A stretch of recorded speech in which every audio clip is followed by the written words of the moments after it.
so the lips gliss. Tank full of Theraflu, cause I be in them sick whips. Brick slip, roll with me, catch a contact. High definition popping, flipping out the armrest. See, I'm a rider, dipping in the catalog. Just got it fitted on some shit I need a ladder for. Come up in your hood stunting when I leave, dude. 2 miles per hour, so everybody sees you. I can't deny, I feel I'm such a fly guy. Top, call I'm sleepy hollow when they ride by. I know the haters can't stand it. I ain't got a blemish on my Jolly Rancher candy. Ride on, ride. Top let down. We been through the crowd with the bass up loud. Just slide. On the slab when I creep. Take a bath or you put your ass on them seats. Ride. Got the top let down. Leaning to the right with the bass up loud. I slide, glide. Choking on that lead. 2 miles per hour, so everybody sees. Ride. Got the top let down. Leaning to the right with the bass up loud. I slide, glide. Choking on that lead. 2 miles per hour, so everybody sees. Yeah, I hope you got big lungs if you're rolling with me. I roll quickly, roll many, plus I'm rolling sticky. Hit the road with me, only push it to the 50, cruising through your city, super sharp, fresh fitted. Hey, too cold with it.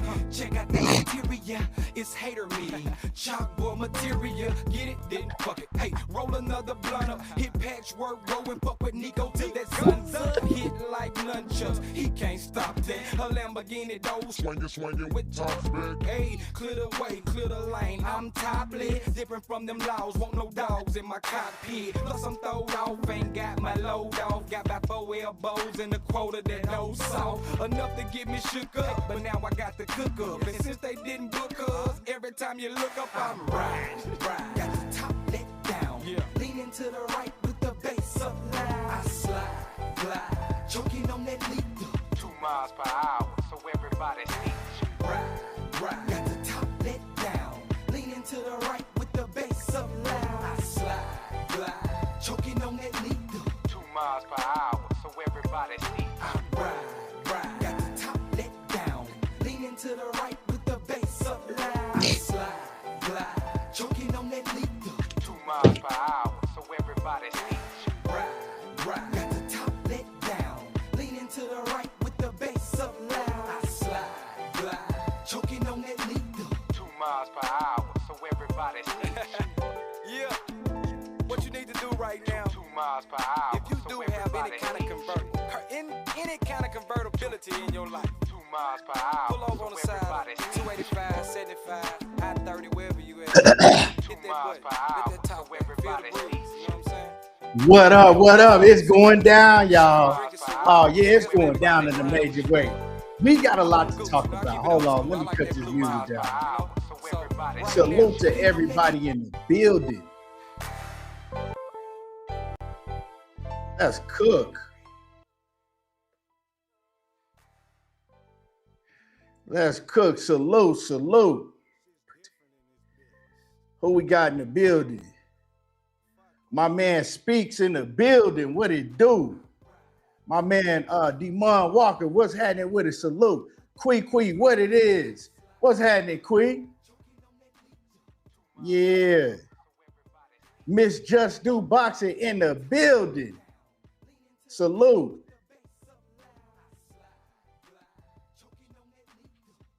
She said, I'm here because I saw Keyshawn in the thumbnail, motherfucker. Scared to fight my favorite fighter. I'm just saying, hit the like button. Yeah, y'all hit the like button.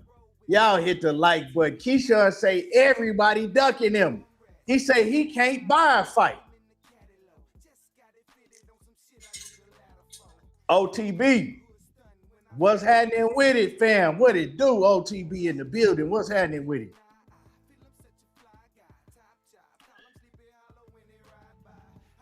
Yeah. So Timmy say Shakur and Keyshawn either fight each other or go to separate weight classes. I don't want to see it. And it's a reason I don't really want to see them fight each other is because, and I've always said this, right? You boxing ain't a game, y'all. This ain't a game.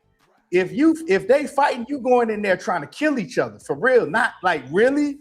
Not really, really, but it can happen. Like this ain't no for play.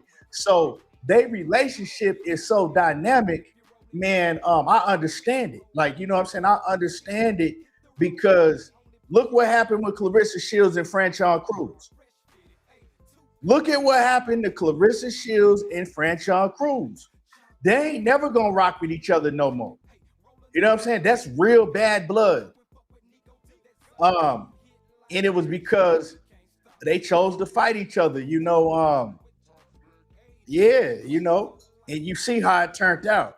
So I think that Shakur and Keyshawn, they know that it got to get like that if they choose to fight each other. It's going to separate their whole families. It's just going to break everything apart. Now, I do understand if, the boxing world is a messy world. And, us as boxing fans, we like to see messy shit.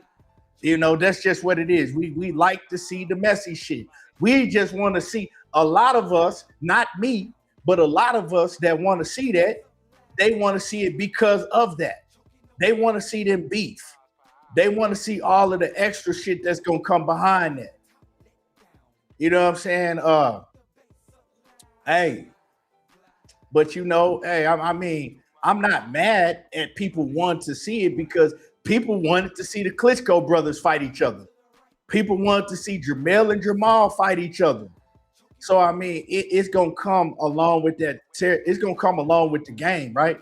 But, hey, and they was actual brothers. You know what I'm saying?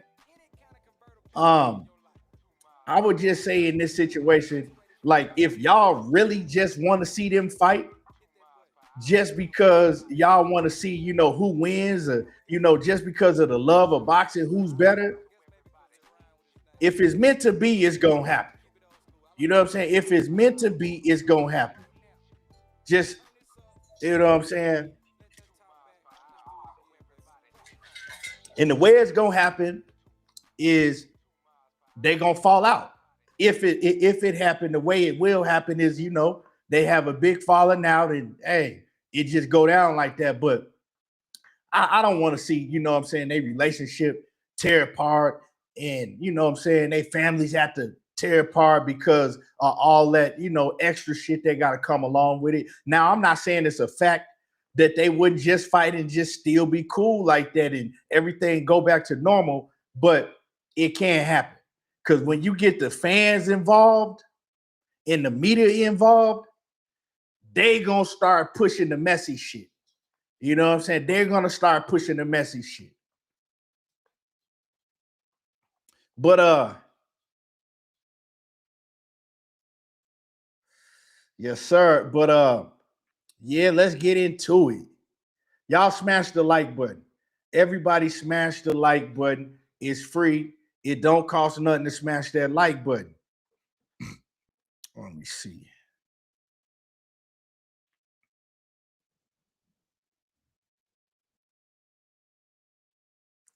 But since we on Keyshawn, before we get to the Devin Haney and Shakur whole situation, Timmy say the friendship era of boxing. But I mean, it's funny because when the thing to me is, man, a lot of y'all pick and choose depending on who y'all a fan of, right? A lot of y'all pick and choose depending on who y'all a fan of, right? Because when I'm gonna make this example, when Tank was just like that with Richardson Hitchens, wasn't nobody calling for them to fight. And Tank had fought at 140 before. Wasn't nobody calling them to fight. Wasn't nobody trying to pit them against each other. You know what I'm saying? So that's the thing about it, man. Y'all can't pick and choose if y'all can't pick and choose when to say, like, okay, well, they friends and I want to see them fight. Because really, if we really want to talk about it, if we really want to just keep it a buck, y'all was never pushing Keyshawn and Shakur to fight until Keyshawn and Shakur start calling out not Devin Haney, start calling out Tank. Real talk, let's just keep it a buck. Nobody was pushing for them to fight until not even Keyshawn, right? And Tank. It was really when Shakur started calling out Tank, and then everybody started calling for the fight between Shakur and Tank, and it was Tank's fans that was like, nah, won't he fight Keyshawn? Fight Keyshawn, fight Keyshawn. And they start trying to push that narrative to overshadow that Shakur is trying to get this fight with Tank. That's when it really, really started happening. Before that, nobody was saying that Keyshawn and Shakur need to fight. But like I said, man, I'm not mad at it. It's the boxing game. It come with the game. It come with the territory. But I'm just wondering, all these other fights out there, why are y'all always trying to deflect with Keyshawn and Shakur? Like, it's plenty of other fights out there that's great fights, probably, and I'm gonna tell y'all like this, they probably better fights than seeing a Keyshawn and Shakur fight, because I believe, this is just my opinion, if we see Keyshawn and Shakur fight each other, I don't think it's gonna be that entertaining, because they know each other too well. Right? They've been in the ring thousands of rounds against each other, and I think it'll probably play out and look more like a sparring session, a real sparring session. What's happening with it? Just Do Boxing, my guy in the building. It's gonna play out like a sparring session. That's what I feel. I think it's gonna look more like a competitive sparring session, because they know each other too well. Like, Keyshawn probably know everything that. Hold on, y'all. Hold on real quick.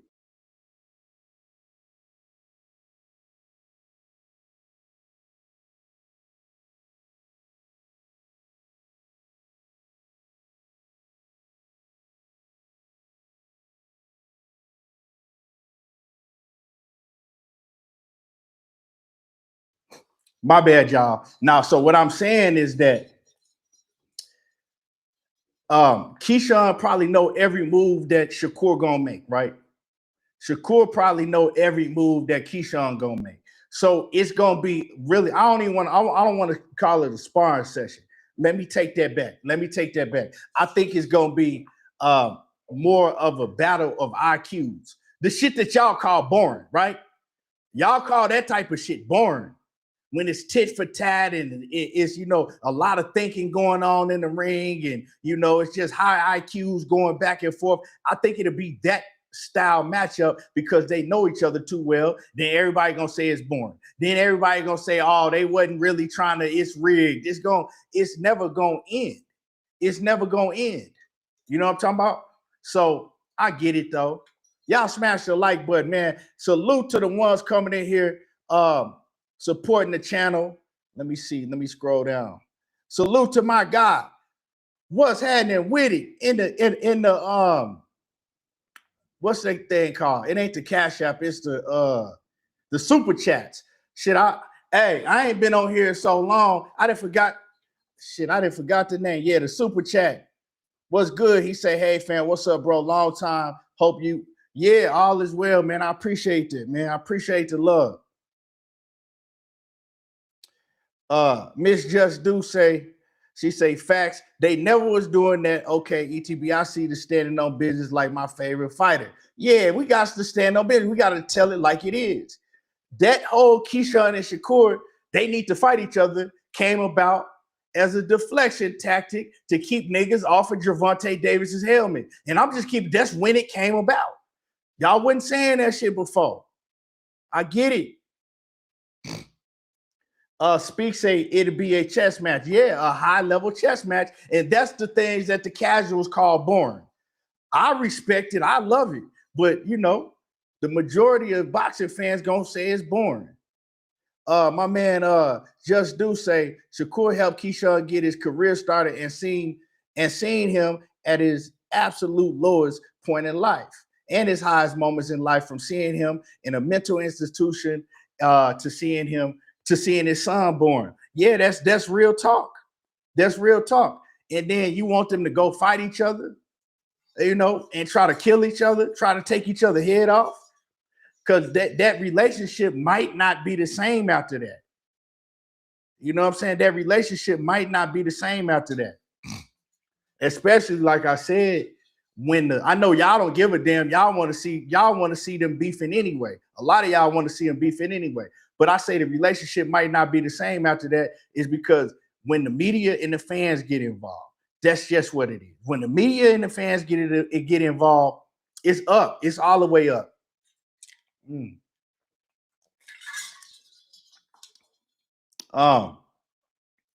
My man Big Dog Willie in the building. What's happening with it? Salute, man. Appreciate you coming through, showing love.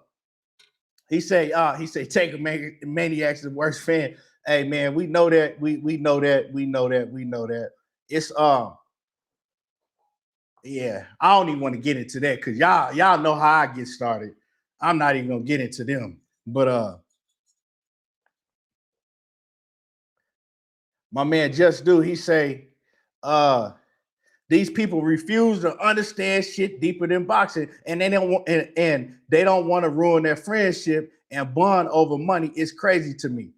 Yeah, but like I said, my bad. But like I was saying, Just Do, that's what they want to see. They don't even really care to see them in the ring in that physical comeback. They want to see them start beefing outside of the ring, right? They want to start seeing them beef outside of the ring. And the thing with me is like, why did y'all want to see them fight each other more than y'all wanted to see Shakur and Tank fight each other? Because once again, that's how that whole conversation really started. That's how that narrative started being pushed in the boxing world. They need to fight each other. They need to fight each other. And it's like, okay, well, Tank and Shakur at that moment was the biggest fight in boxing. So I see what y'all doing.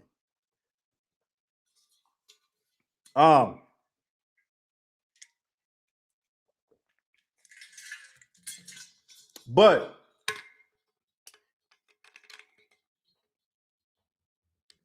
what's happening with it, Harris fam? Everybody in the build, Jay Bean, what it do? Man, everybody smash the like button because we cooking today. I'm gonna drop the link in the chat too in a minute for anybody that want to come up and cook. But hold on.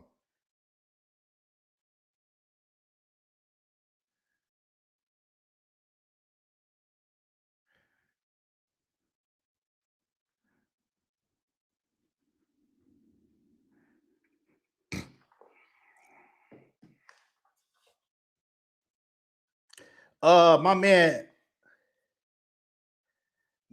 2011 say Tank Davis and Shakur Stevenson still the biggest fight in boxing. I mean, you got an argument. I think right now the biggest fight in boxing. Well, yeah, you probably right. It's between Tank and Shakur and Devin and Ryan.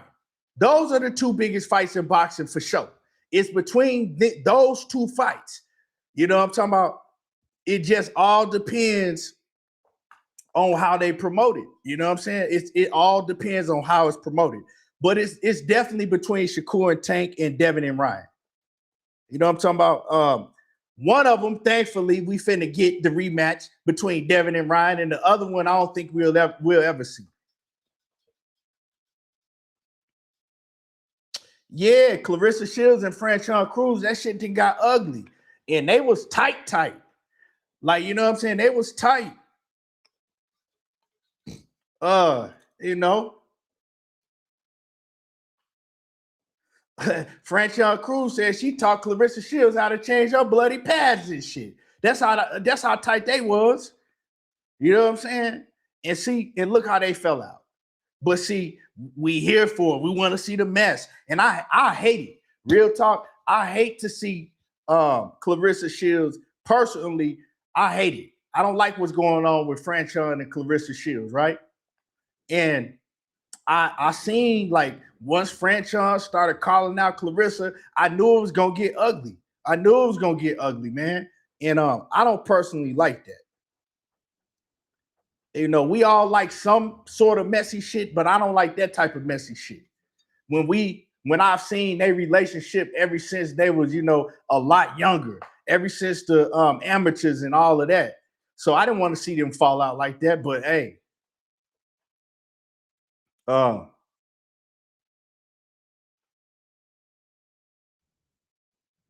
exactly. That shit crazy, man. Quee said that she don't care to see it neither. Like I'm telling y'all, I don't think it'll be just an exciting matchup. Neither. I don't think that the matchup will be that exciting. Boxing is the thinking man's game, right? Like, yes, you got to have the athleticism and the skills and all of that, but it's kind of like, man, it's a thinking man's game. It's kind of like for whoever used to play Madden football, right? I remember me and my partner used to play Madden every day against each other. Like we used to get it in.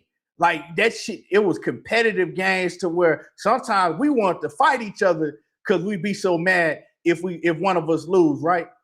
But the thing is that we knew exactly what each other was gonna do because we had played each other so many times. Like I knew what he was gonna do before he even knew what he was gonna do. He knew what I was gonna do before I even knew what I was gonna do. So I think that Keyshawn and Shakur will be one of them type of fights.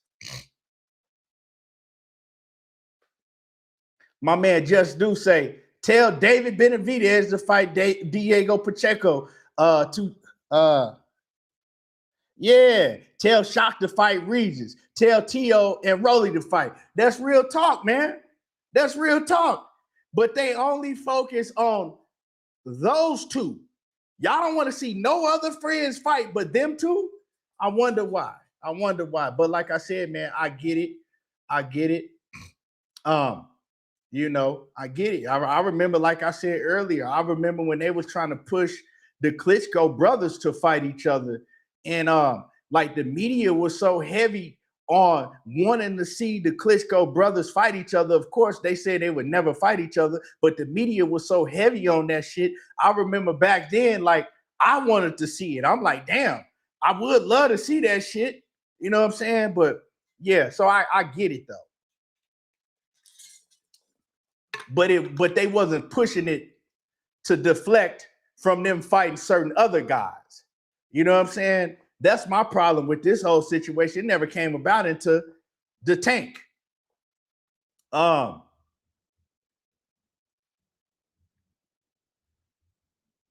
So my man Harris Fam says, in a physical sport, you have to leave your emotions at the door or things can go real wrong. Yeah, and it's easy to you know what I'm saying? It's easy to say that shit, but we know how I get, and we know how we get. We know how we get when words start flying and the promotions start flying. And like I said, dog, when that media and these messy ass fans on this Twitter, hey, they gonna fall out. And I'm gonna just keep it a buck. I think the one that'll really, really go off the rails is Keyshawn.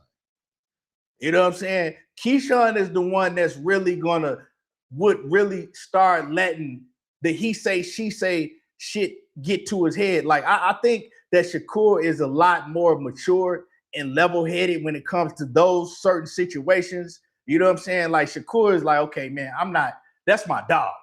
Y'all can't make me say nothing bad about him. Y'all can't make me, I'm not doing that. Right? Even with the Teofimo Lopez shit, how he was cool with Teo growing up, and Shakur really didn't want to say nothing bad about Teo. You know what I'm saying? That's why he was giving Teo his props the whole time. But Keyshawn is savage. Keyshawn is the one that's gonna hop out there and like, hey, you know, he gonna say some things, and that's when it's all gonna pop off. And y'all, and a lot of y'all know it. A lot of y'all know it. You know what I'm saying? A lot of y'all know that's when that shit all gonna pop off. And from there, it's up. It's all the way up in smoke from there. But my man say Keyshawn a little throw. Yeah, Keyshawn tell you. He tell you, man. Keyshawn tell you like, hey, you know what I'm saying? I ain't had it all upstairs for a minute. I don't want to say it like that, but Keyshawn, he the one that got that couple of loose screws. But that's what make Keyshawn so dynamic, man. And like Keyshawn been on everybody's head. Keyshawn realized that Devin is not gonna fight him, and I'm gonna keep it a buck, man. Devin don't need to fight Keyshawn, Shakur, or nobody until he fight Ryan Garcia. And I'm glad that they got off that bullshit and they both have agreed to fight, and the fight is gonna take place. So that is the main topic we gonna get into, right? But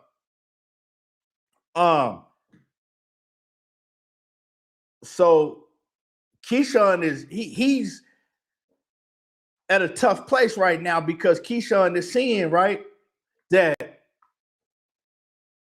it's going to be hard for Keyshawn to get these guys in the ring with him. And I'm not even talking about Devin, right? I'm just talking about these name fighters. Hold on, let me drop this link. It's going to be hard for Keyshawn to get these name fighters in the ring with him.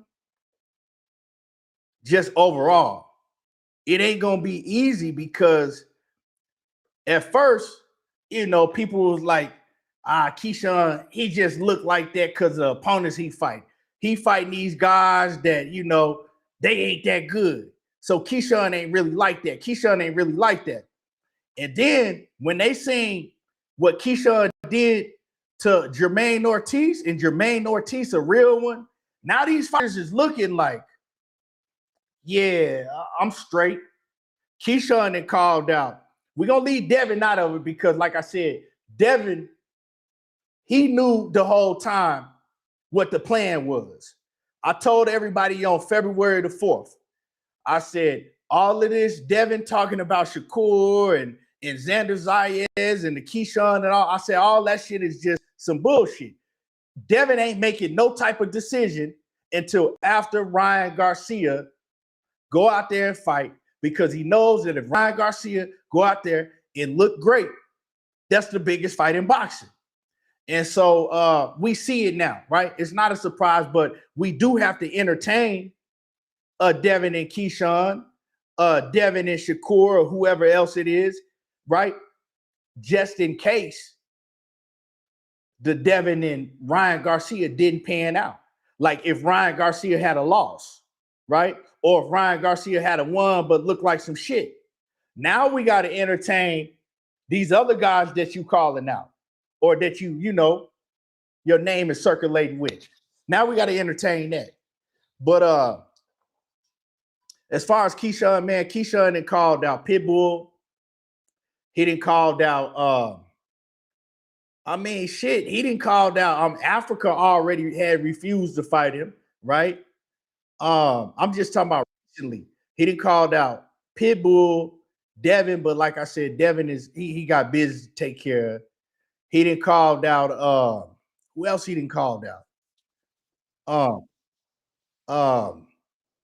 He didn't call out everybody, right? Lamont Roach. That's the name that I was looking for. Lamont Roach, right? He didn't call out Lamont Roach, and he say that Lamont Roach don't want no smoke. Hold on. What's good, Val? I'm gonna mute you real quick. What up, though? Hold on, man. Okay, let me see. I'm trying to see how to move this thing over. Okay. All right. So Keyshawn trying to get smoke in with all the big names, and ain't nobody trying to fight him because they see that Keyshawn really like that. They see it ain't no joke. They see it ain't no like, oh, he just looking good against these guys because they not good fighters. They see that now because everybody was looking at Jermaine Ortiz like, man, Jermaine Ortiz one of them ones. Jermaine Ortiz gave Lomachenko all the problems in the world, and he was weight drained at 135. Look how big Jermaine Ortiz is. Jermaine Ortiz wasn't his best at 135. He was killing himself to make that weight. That's why he had missed the weight a couple times. So these guys are seeing that now, man. That Keyshawn is a real problem. So in order for Keyshawn to get in the ring with some of these fighters, man, Turkey gonna have to come with that bag. And these fighters know that. They know that now. They like, okay, well, we gonna sit on the sideline and see if Turkey willing to put up that bag. Pitbull ain't fighting no Keyshawn. You know what I'm saying? Keyshawn found that out real quick. Pitbull went silent as hell. He don't speak English anyway, but you know, his manager or somebody would have came out if they wanted that smoke. It was crickets. But Pitbull gonna fight Tank. That's the next fight. You know what I'm saying? Pitbull and Tank fighting next. Yeah, Lamont Roach, he jumped out and he said that he was willing to fight Keyshawn, but now Keyshawn coming back and he like, Lamont Roach don't want it neither. Don't none of these cats want to fight me. Lamont Roach don't want it neither. So I don't know, man. I don't know. We'll see. We'll see. What y'all think about that, man? What y'all think? You said Keyshawn and Pitbull, or just Keyshawn in general? Just Keyshawn saying that none of these guys want to fight him. Like he can't get nobody to say his name. He can't get nobody to say, yeah, I'll fight you next. Yeah, I mean, what's he going to? What are you campaigning at? 140 or 147, or just anybody from between those weight classes? He's saying anybody between them two weight classes. You know what I'm talking about? Keyshawn really like that. So these fighters know. But go ahead. But I mean, he ain't holding that Dos Santos though. Yeah, but De Los Santos just signed with Zuffa Boxing. So I think that if you're gonna get a fight with De Los Santos, right, you're gonna have to do business with Zuffa Boxing. Yeah, he needs that fight though. Keyshawn need that fight though. I would love to see that one. He do need that. No, he need that. He need that. He need to straighten that. He owed that to De Los Santos. That's for sure. Yeah. To the fans too. He got fans. You know. Yeah, that was a disappointment. But I mean, what can you do now? Spilled milk. You can't do anything about it. But yeah, but he needs that fight. You're right, man. He really needs that fight. Oh, for sure. Oh, I know. But he needs to silence some of those people at 147 and at 140, because there's some of them cats up there talking greasy. So especially them Haney fans. But yeah. So you want to know who I see Shakur fighting next? Who? I'm gonna give you two. Either Antoine Russell or either Morataya. I wouldn't be mad at neither one of them fights. Neither have I would rather see Antoine. Yeah, me too. But I'm saying either one is straight though. They're on that level. They up there. I'd rather see Antoine. I want to see Antoine too. Yeah. Because take his belt. Take his belt. You know why? That ain't happening, bro. You know why I want to see Antoine? Nah. He's taking his belt. Nah, that shit ain't gonna be close. What? No, I think he's saying that that Shakur gonna take Antoine belt. Nah. Oh, is that what he said? Yeah, that's what I'm saying. Yeah. Oh, okay. Well, we're on the same page then. Yeah. I want to see that more than the Moore Tyler fight, because it's like, okay, if you Shakur Stevenson, right? They just stripped you of a title. What are you doing going back being the challenger? You feel me? Like, it don't really make sense for you to go back and be a challenger again when you've been the guy for all this time. Now you're gonna go back and be a challenger at 135. They'll be unifying, won't they? Because not at 135. No, Mortala's at 135. No, I'm talking about for Antoine. Yeah, for Antoine. That's why I want to see the Antoine fight, because you stay at 140 and then you just go ahead and unify. You don't want to go down to 135 and be a challenger after they didn't fuck you out of your title. Not for no more Tyler fight, no way. Hell no. I can see if it was Abdullah Mason, then if it was about the money or something. Then him and Abdullah gonna be one of the biggest fights in boxing in a few years, for sure. If that fight even take place, they're both with they're both with Jay Prince, so we will see about that. It's gonna take place. Jay Prince ain't fighting Abdullah before what's called. What's going Somebody on? audio jacked up. Yeah. Yo, Val, your audio bugging out.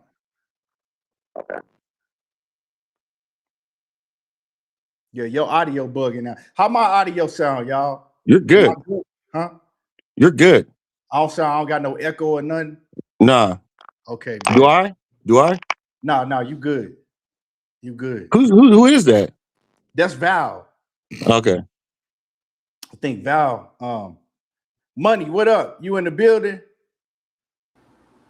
Can you hear me, Key? Yeah, you in the airplane again. What's happening? What's up, Monty? Money. Yeah, so man, it's going down. Let's get into hold on, man. Let me do something real quick. I want to get into this whole Devin Haney, Ryan Garcia. You know what I'm saying? That's what we really want to see. It's really finna go down this time. You know, they already going at it about the A side, B side shit, which is all to me it's just starting to promote. You know what I'm saying? It's It's all posturing. Yeah. promotion. They starting with the bullshit with that. And hold on, y'all. It don't even matter who the A side or B side, because when Turkey putting up that money, that shit don't matter. When Turkey putting in that bag, it don't matter who the A side is. It don't What matter about who that, the B side is. Everybody getting paid. And Turkey makes the rules. We have already seen that. Key is still fucked up? You good, dog.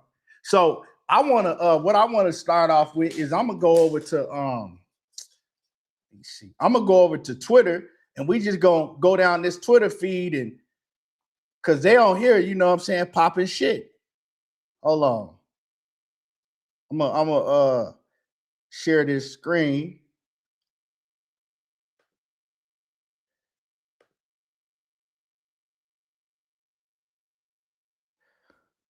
Okay.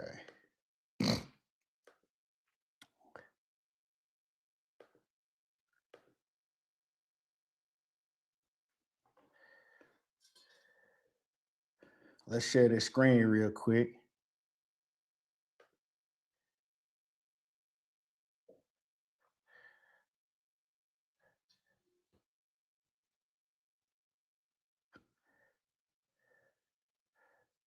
Okay, here we go, y'all. It's Ryan. We're gonna go to Ryan Garcia page first. Can y'all see it? Y'all good? Yeah, we're good. Okay. We'll go to Ryan Garcia, right? So last night, Ryan Garcia posted like basically, you know, hey, if he want this, that's what he gonna get. Letting everybody know the fight is on next. I know it's a lot of people out there talking about, oh, well, the drug testing. Ryan Garcia is a WBC champion. For people that don't know, if you're a WBC champion, you already automatically got to be enrolled in VADA 360. So all that drug testing shit, that shit is done with. You know what I'm saying? He already enrolled. So Devin is like, let's get it popping. You know what I'm saying? Let's get it popping. They both agreed. And so it starts last night. Let's go ahead and just look at all of this trolling and this shit going on. Fight of the summer.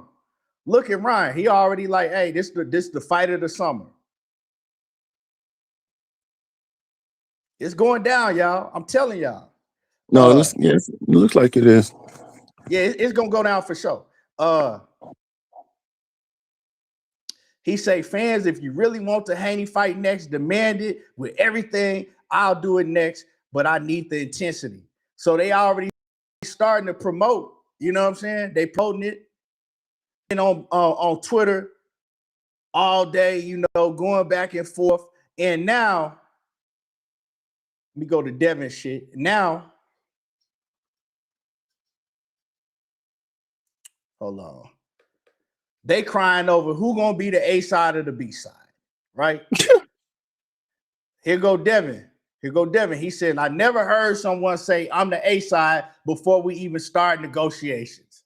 Hey, like I said, I believe that is all in the hype of the fight, right? But this is gonna be a conversation. It's gonna be a conversation for a minute. Who is the A side and who is the B side? Let me see. Haney say with Ryan Garcia starting to talk this A side, B side shit is duck talk. He feel like, hey man, you starting this A side, B side shit is all duck talk. Then he say, let's understand. You lost to Rolly one fight ago. One fight ago, you weren't even ranked in the division, but you demanded me and talking about you the A side. I'm number one in the division and on the pound for pound list. If you don't want to fight, just say that. Stop trying to gaslight. Now, I ain't gonna lie. Haney kind of cooked right there. He got a point. Right? Yeah, he got a point. I mean, whether you like him or you don't like him, he got a point right there because, yeah, Ryan Garcia is the one that popped dirty.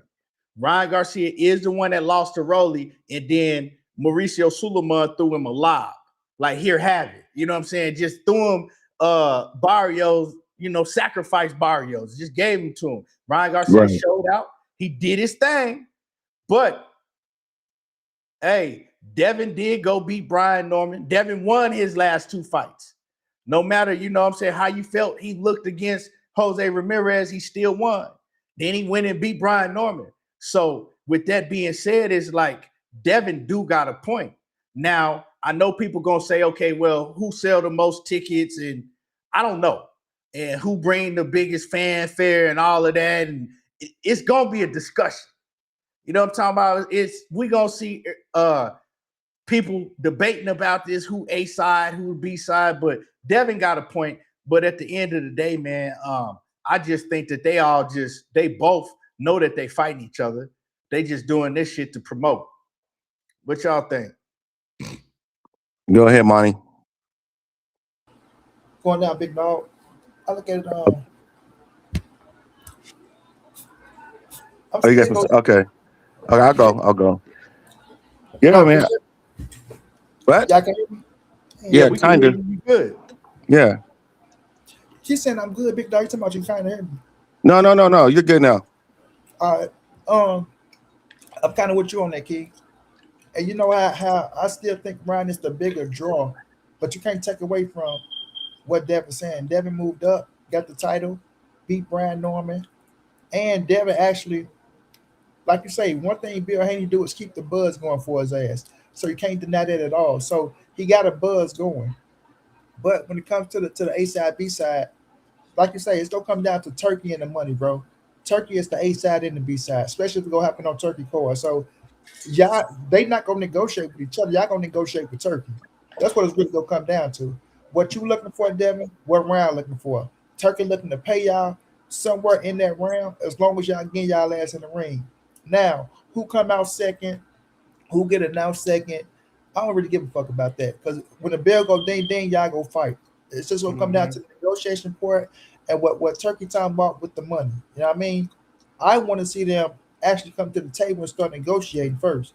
That's what I want to see, because I want to see this rematch. We all been wanting to see this rematch. This is the perfect time for it too, right? Because a lot of people thought when Ryan lost to Rolly, a lot of people thought that the rematch wasn't gonna happen again. They thought it was over with. You know what I mean? Like, oh, that's done, right? He didn't just took an L, this, that, and the third. But it's all about how you bounce back, man. It's all about how you bounce back.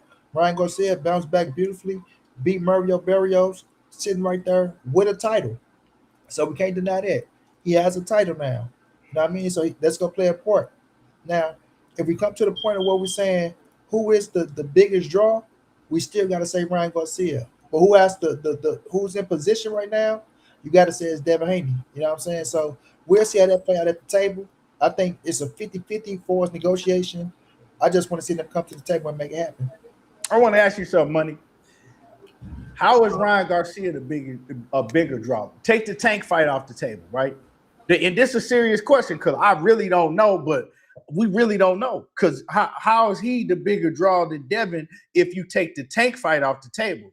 Because I don't remember Ryan Garcia just selling out no big arenas like that. I know that he got, the bigger social media following when it comes to, like the younger fan base and the streaming world and all of that. But excuse me, Devin a big draw too. You know what I'm saying? Devin did numbers in his hometown. Devin did numbers. Like to me, Devin consistently do numbers. And I'm not talking about pay-per-view because now one of them you could say it's big pay-per-view draws like that. But I'm just meaning as far as putting asses in the seats in them arenas.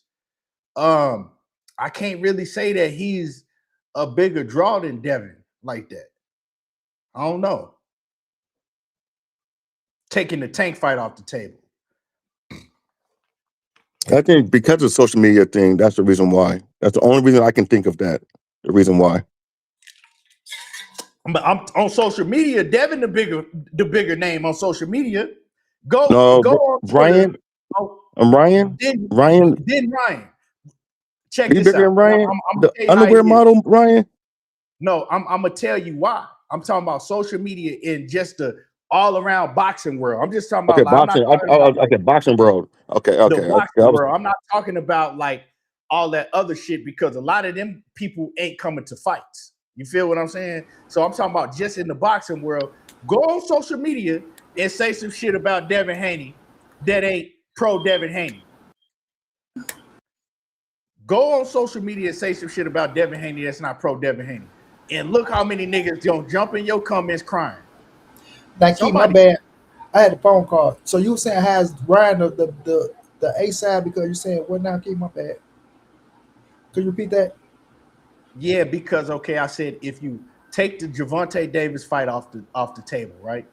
Well, take that off the table, right? Besides that, I don't ever remember Ryan Garcia consistently selling out arenas no more than Devin, right? Devin did like 17,000 plus in his hometown. Devin consistently put asses in the seats in those arenas, right? We can't say neither one of them is big pay-per-view draws, right? Besides when they fought, of course, when Ryan fought Tank, but we're going to take that off the table. And besides when they fought each other, right? So when it comes to the A side and B side, I just can't really say that Ryan is doing more in boxing, putting more asses in the seats than Devin is. Well, I disagree. I think Ryan is the bigger for us. Like you say, put the ass in the seats. I got to go with Ryan Garcia. I think Ryan fan base is bigger than Devin. And like you said, take it off the table. You can't take I can't take what he did off the table. That plays important in what goes on. Now, both of them, they at where they at right now. We know Devin got the loss took off his resume. So you got to, account for that. And you got to blame Ryan for that situation, no matter what. But that still don't go away from people's head. They don't go away that Ryan whooped Devin ass inside that ring, right? That don't go away, even though you got the loss took off. What happened still happened. You know what I'm saying? So when I look at it like that, and you look at people that just look at both of them in general, I look at, like I say, I put Devin in a better position. Don't get me wrong on that one. I will say, like for us, a resume, accomplishments, you got to put Devin in a better position on that. But how they looking at it for us, they talking about the fan base, the notoriety, and things that because that's gonna play a part in their fight coming together. You know what I'm saying? Like, of course, if you fight a Joe Blow or this person, that person, of course it's gonna be all on you. You gonna see what's gonna happen. But when y'all come together and clash, all that's gonna play effect because that's when your fans really come to it. You know what I'm saying? Like when you fight somebody, that's when everything really comes into effect. So all Ryan fans and the fanatics and the crazy motherfuckers that love him, that's gonna come out. And like I say, when you look at Devin, of course, Bill talk a lot of shit, do this too. But Ryan Garcia, he promotes himself as well, standing in the social media world where he's on everybody's platforms and things that nature, where he's doing things to build his brand too. So all let's go like you just seen it with Keyshawn Rock and I can't get everybody else's name, but Ryan on there with a lot of people, bro, and a lot of blacks too. He doing a lot of shit with a lot of black people too. So that build up your recognition to me. You know what I'm saying? So when that happened, that's when I think it'll full like if they make that fight happen, it's gonna clash hard. And I think all of Ryan Garcia fans and everything that he got go come to the forefront. And I think Ryan outdoes Devin when it comes to that point. I agree. I mean, you got a point. You know what I'm saying? You made some good points. Yeah, I can't. I mean, you made some good points. But all in all, right? The A side, B side shit. Both of these dudes got to be. You know what I'm saying? They got to be some goddamn fools if they let that stop them from making the fight. And I don't think none one of these fighters is some goddamn fools or fool enough to let that shit stop them from making the fight. You feel me? They not finna, it's too much money on the table. Now, if it was like, okay, yeah, you get a guaranteed $3 million a piece, then yeah. But they not finna, bro. We talking about tens of millions of dollars. Yeah. But Yeah. you hit We it on the talking head, though, about, King. You hit it on the head. You hit it on the head when you said Turkey is the A side, B side. I think you was right with that. Turkey he gonna fix all of that. When he put that bag in front of their face, right? When that bag and they look at, okay, they get to discussing what they project the pay-per-view numbers to be and all of that. Yeah. Now, they probably gonna start going back and forth the A side and B side shit for real when they start talking about the split, right? Who gonna get what? But Turkey needs to just let it be known it's 50-50. Or they could do, or it's 60-40, right? The winner gets 60, the loser gets 40. I don't see nothing wrong with that. They need to start doing that shit in boxing. Yeah, really. 60-40 split. The winner gets 60, the loser gets 40. What you think about that, Money?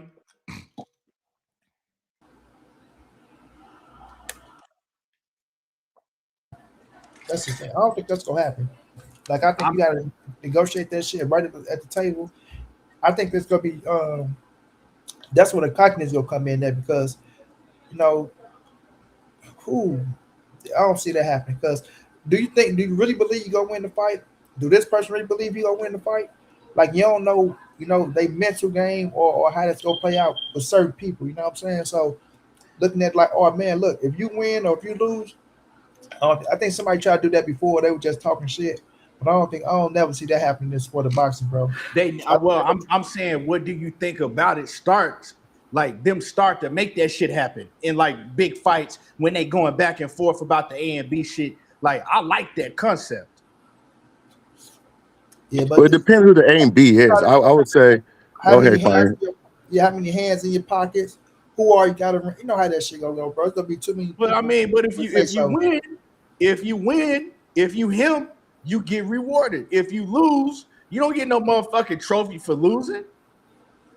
You think the Tank and Maniacs will allow that? You think Tank will allow that? But we ain't talking about Tank right now. We talking about No, this well, I'm just saying, somebody with a big, huge draw is going to allow some shit like that going to happen. Well then, in a situation like that, where all of this money is on the table, okay, well then, go fight somebody else for way, way less. Yeah, I don't see that happen though. You feel me? I can't. I mean, it sounds good, but man, boxing is there's too many greedy people in boxing, and it's too corrupt. I can't see that happening any year. Yeah, I feel what y'all saying, but y'all ain't hear what I'm saying. If one of these, like if Turkey put that shit on the table and they like, nah, we ain't doing that. Okay, well then that's cool. Go ahead and fight somebody else for 15 million less. How that sound? I mean, but yeah. I mean, I can see what you're saying, but it's the draw, To get somebody who's big, you have to offer them more money to fight for you, Not really. Because I don't see negotiation going like that. It's a lot of fighters in the game, a lot of big fights to be made. And once these fighters see okay, this is how it's gonna be, they'll get in line. You know what I'm saying? If you really believe in yourself, if you really believe in this situation, right? I think they both believe they can beat each other. You know what I'm saying? Yeah, yeah. But they are. both It is a believe. business, though. It is a business. Yeah, So people greedy. People want their money. yeah, it's a business, but like I believe that all of this back and forth on social media, this who the A side, who the B side, it's all tactics to get the fans involved, right? To start building and promoting the fight. Because they already know how these fans get over their favorite fighter. Niggas will argue that A side and B side, excuse me. Niggas will argue that A side and B side shit until they face turn blue. Niggas will That's argue true. about that shit like they finna get a check as soon as Yeah. the fight is done. Yeah. Right. You know what I'm saying? We'll argue about that shit like we finna get a check in the mail as soon as the fight is done. So But I just yeah, hope the fight. I just hope the fight. I'm gonna get out of here. But I just hope the fight happens because that's what I want to see. And yeah, that's the fight that needs to happen for it's boxing. gonna happen. Yeah, Like I say, for it's boxing, too not just big. because of them. It's for boxing. It's too big not to happen. It's too much money on the table not to happen.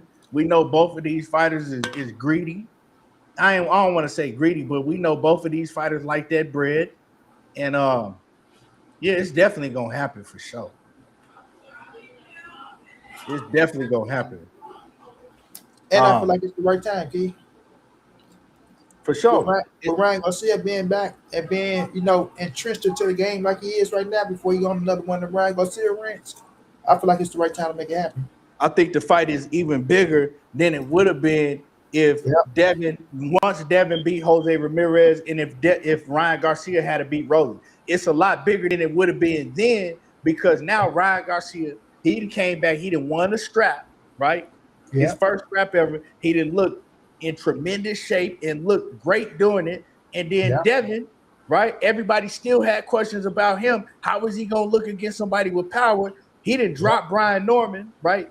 And beat him and took his strap at 147. Now it's a unification. Now they both didn't look good the last time they was in the ring. Devin Haney fan base think that he Superman, that you know what I'm saying, he can beat Godzilla, can't nobody fuck with him. Ryan Garcia fan base feel the same way, so it's all the way up now.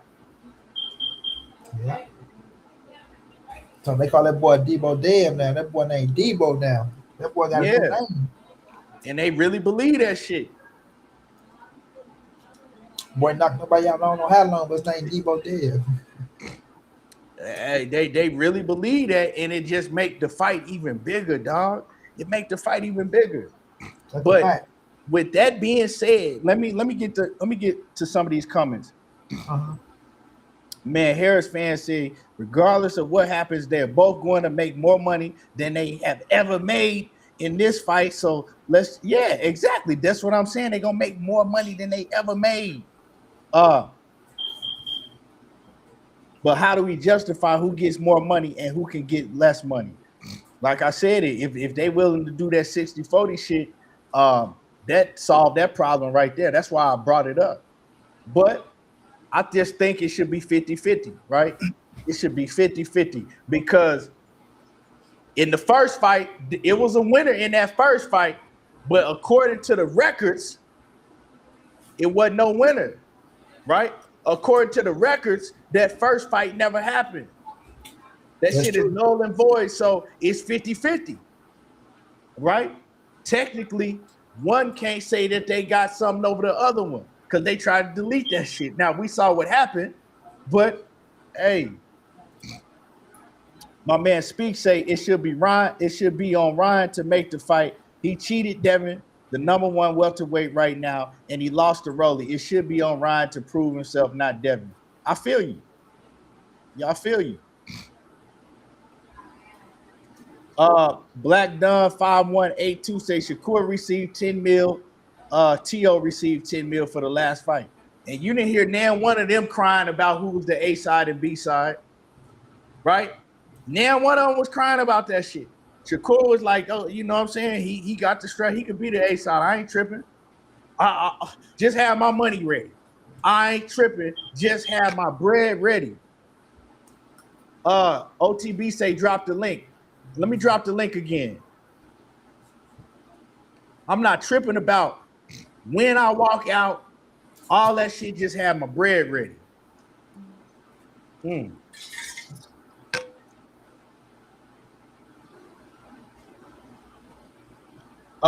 Joseph Jackson say,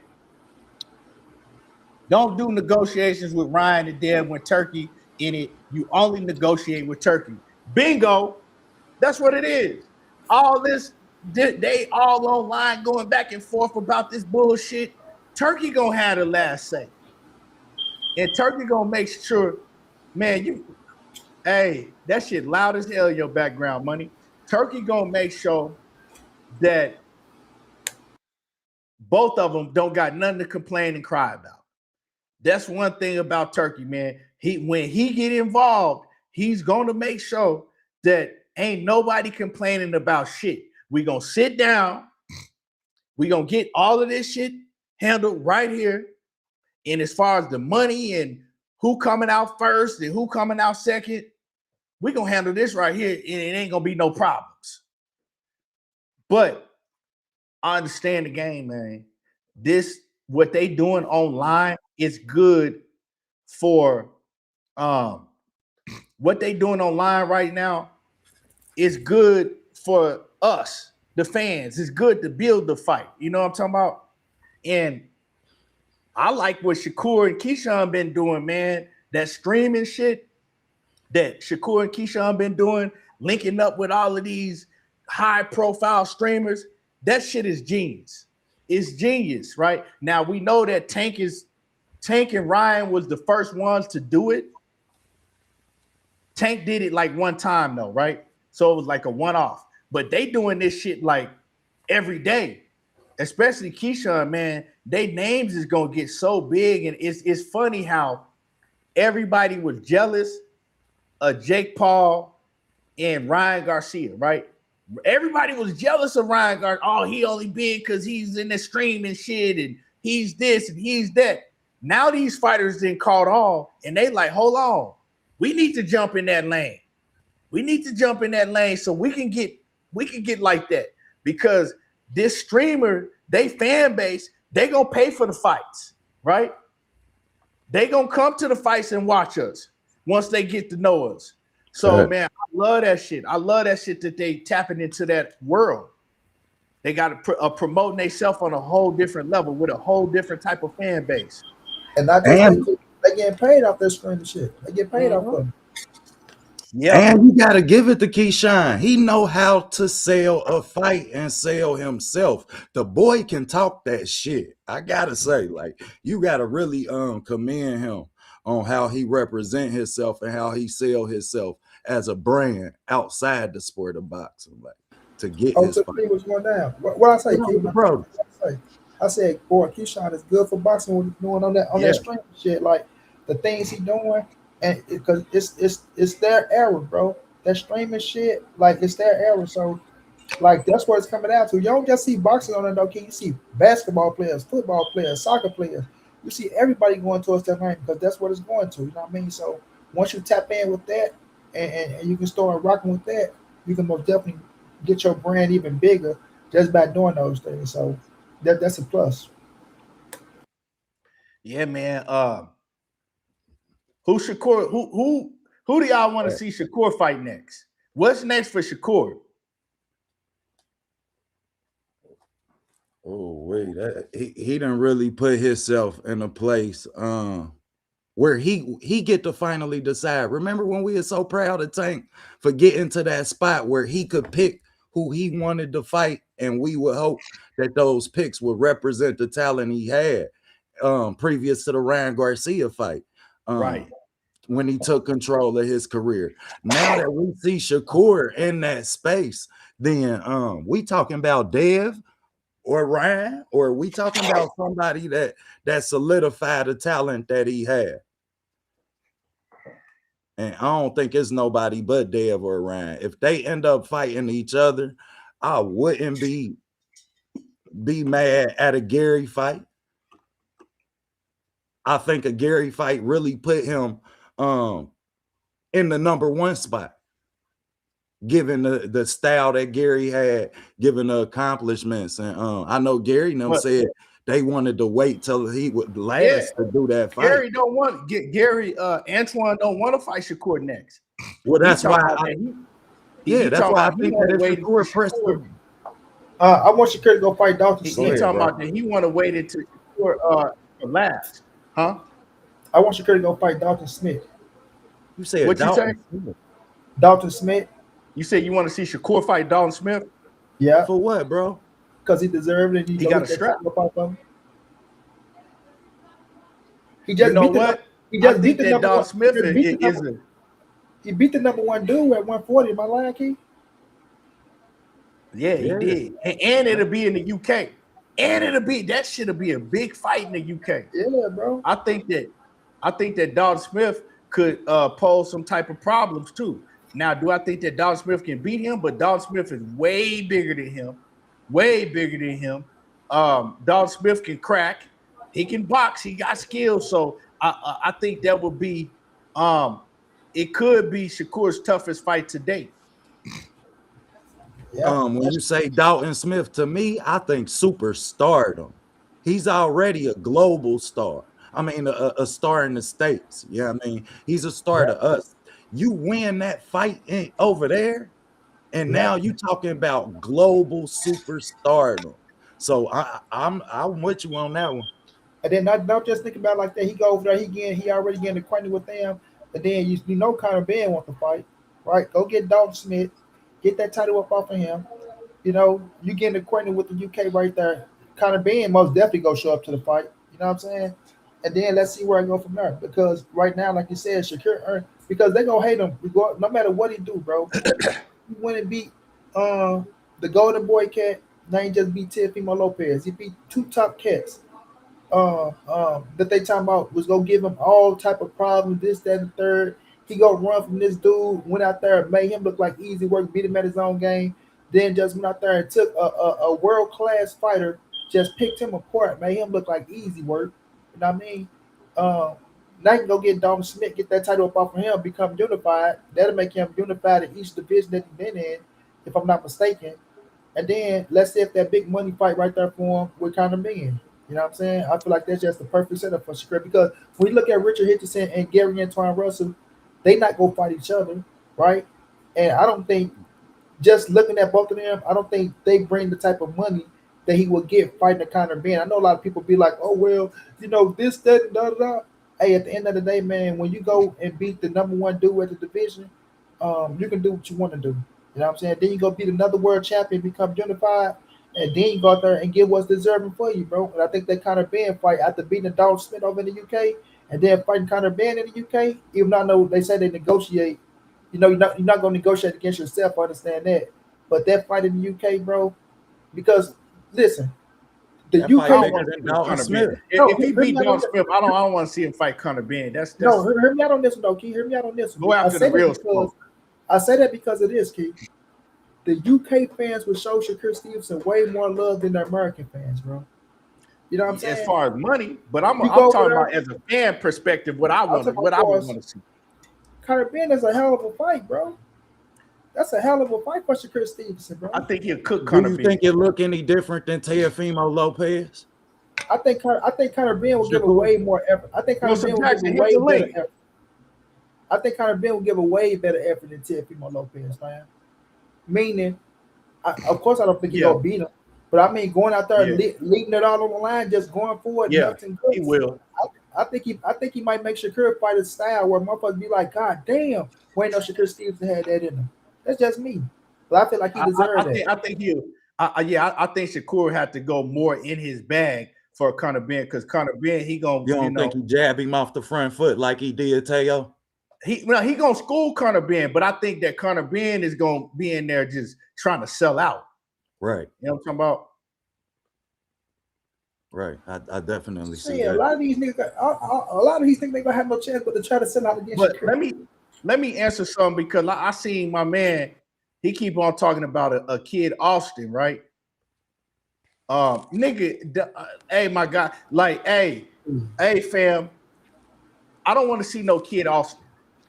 Real talk.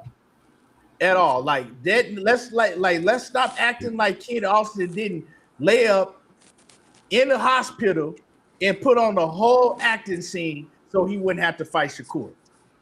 Like, come on now, dog. That nigga went to drama school. Like he put on the whole movie, cut scenes and all, so he wouldn't have to fight Shakur. He just too small. He just too small, y'all. Like it was Shakur. It's Shakur. He had them come to my house and they were searching for drugs. He told them I had kilos in my house. That nigga did a better dying job than Leonardo DiCaprio in Titanic. Right, bro. Like, don't nobody want to. Like, first of all, for one, that fight is not competitive. I don't know why y'all feel that Kid Austin is like that. Kid Austin ain't like that. Well, no better than an electrician, man. And he is not going to be able to close the distance on that hell of a jab that Shakur got. He is going to jab straight and hook him all night. Hey, ETV, can I speak on this? Yeah, go ahead. Hey, I feel like he said, he can't cut the distance, and he cut way too easy. So I feel like he'd just be a bloody mess in the ring. Cause Shakur, like, even though they say he ain't got no punching power, it's sharp and it's consistent. And when you keep getting it hit in the head in the same spot, that hurt. I don't care what nobody say. That hurt. So he wouldn't even last. We'll see about a third round to fight over with. That's what everybody be saying. Like, I mean, Shakur cooked him, and when they sparred, he said that Shakur damn near made him shit on himself. Like, man, that dude, like, Schofield got a whole lot to, he got a whole lot of growing to do. Schofield, like, we seen what he did. He caught Tevin Farmer cold. I seen that shit happen to the best fighters. They get caught cold. That shit happened to Zab Judah when he fought Costa. You know what I'm talking about? It happens in boxing. I seen it happen to Lennox Lewis. He got caught cold early on and knocked. That's the same shit that happened to Tevin Farmer. Tevin wasn't ready for that young bull to come out there with all that energy. Tevin was still trying to warm up. And old boy came out there on Tevin helmet, and Tevin wasn't prepared for that, got caught cold, and that's just what it was. But let's not forget that we saw Schofield look like some shit the fight before that. I've seen several fights with Schofield where I'm like, he's not it. Like, he got a lot of growing to do. And he won't change his style, y'all. Yeah, he's trash in the pocket, and he always want to sit in the pocket and get punched on. I don't get this shit. He's not good. Like, he's not that good. And he's not nowhere near on the Abdullah Mason level. He can't fuck with Raymond Moore Tyler. He can't fuck with Andy Cruz. He asked for $10 million to fight Abdullah Mason. Yeah. That's when I knew he didn't want to fight. But the thing is, he can't fuck with Raymond Moore Tyler. He can't fuck with Andy Cruz either. He can't fuck with he can't fuck with none of the top guys in that division. Like, I'm gonna tell y'all right now, the fight that I would love to see Schofield in, and I think dude to beat the fuck out of Schofield is that Sam Noakes. So that Abdullah Mason fight. That is a good fight. Sam Noakes. I think Sam Noakes are putting hands and feet on that boy. My thing is this: he's not even ready for the big stage like that, bro. Once you had an opportunity fell in your lap to fight Shakur Stevenson, fam, that you didn't even deserve at the time, you showed us what you was about. You and your daddy. You showed us what you was about. You didn't prepare right for that fight.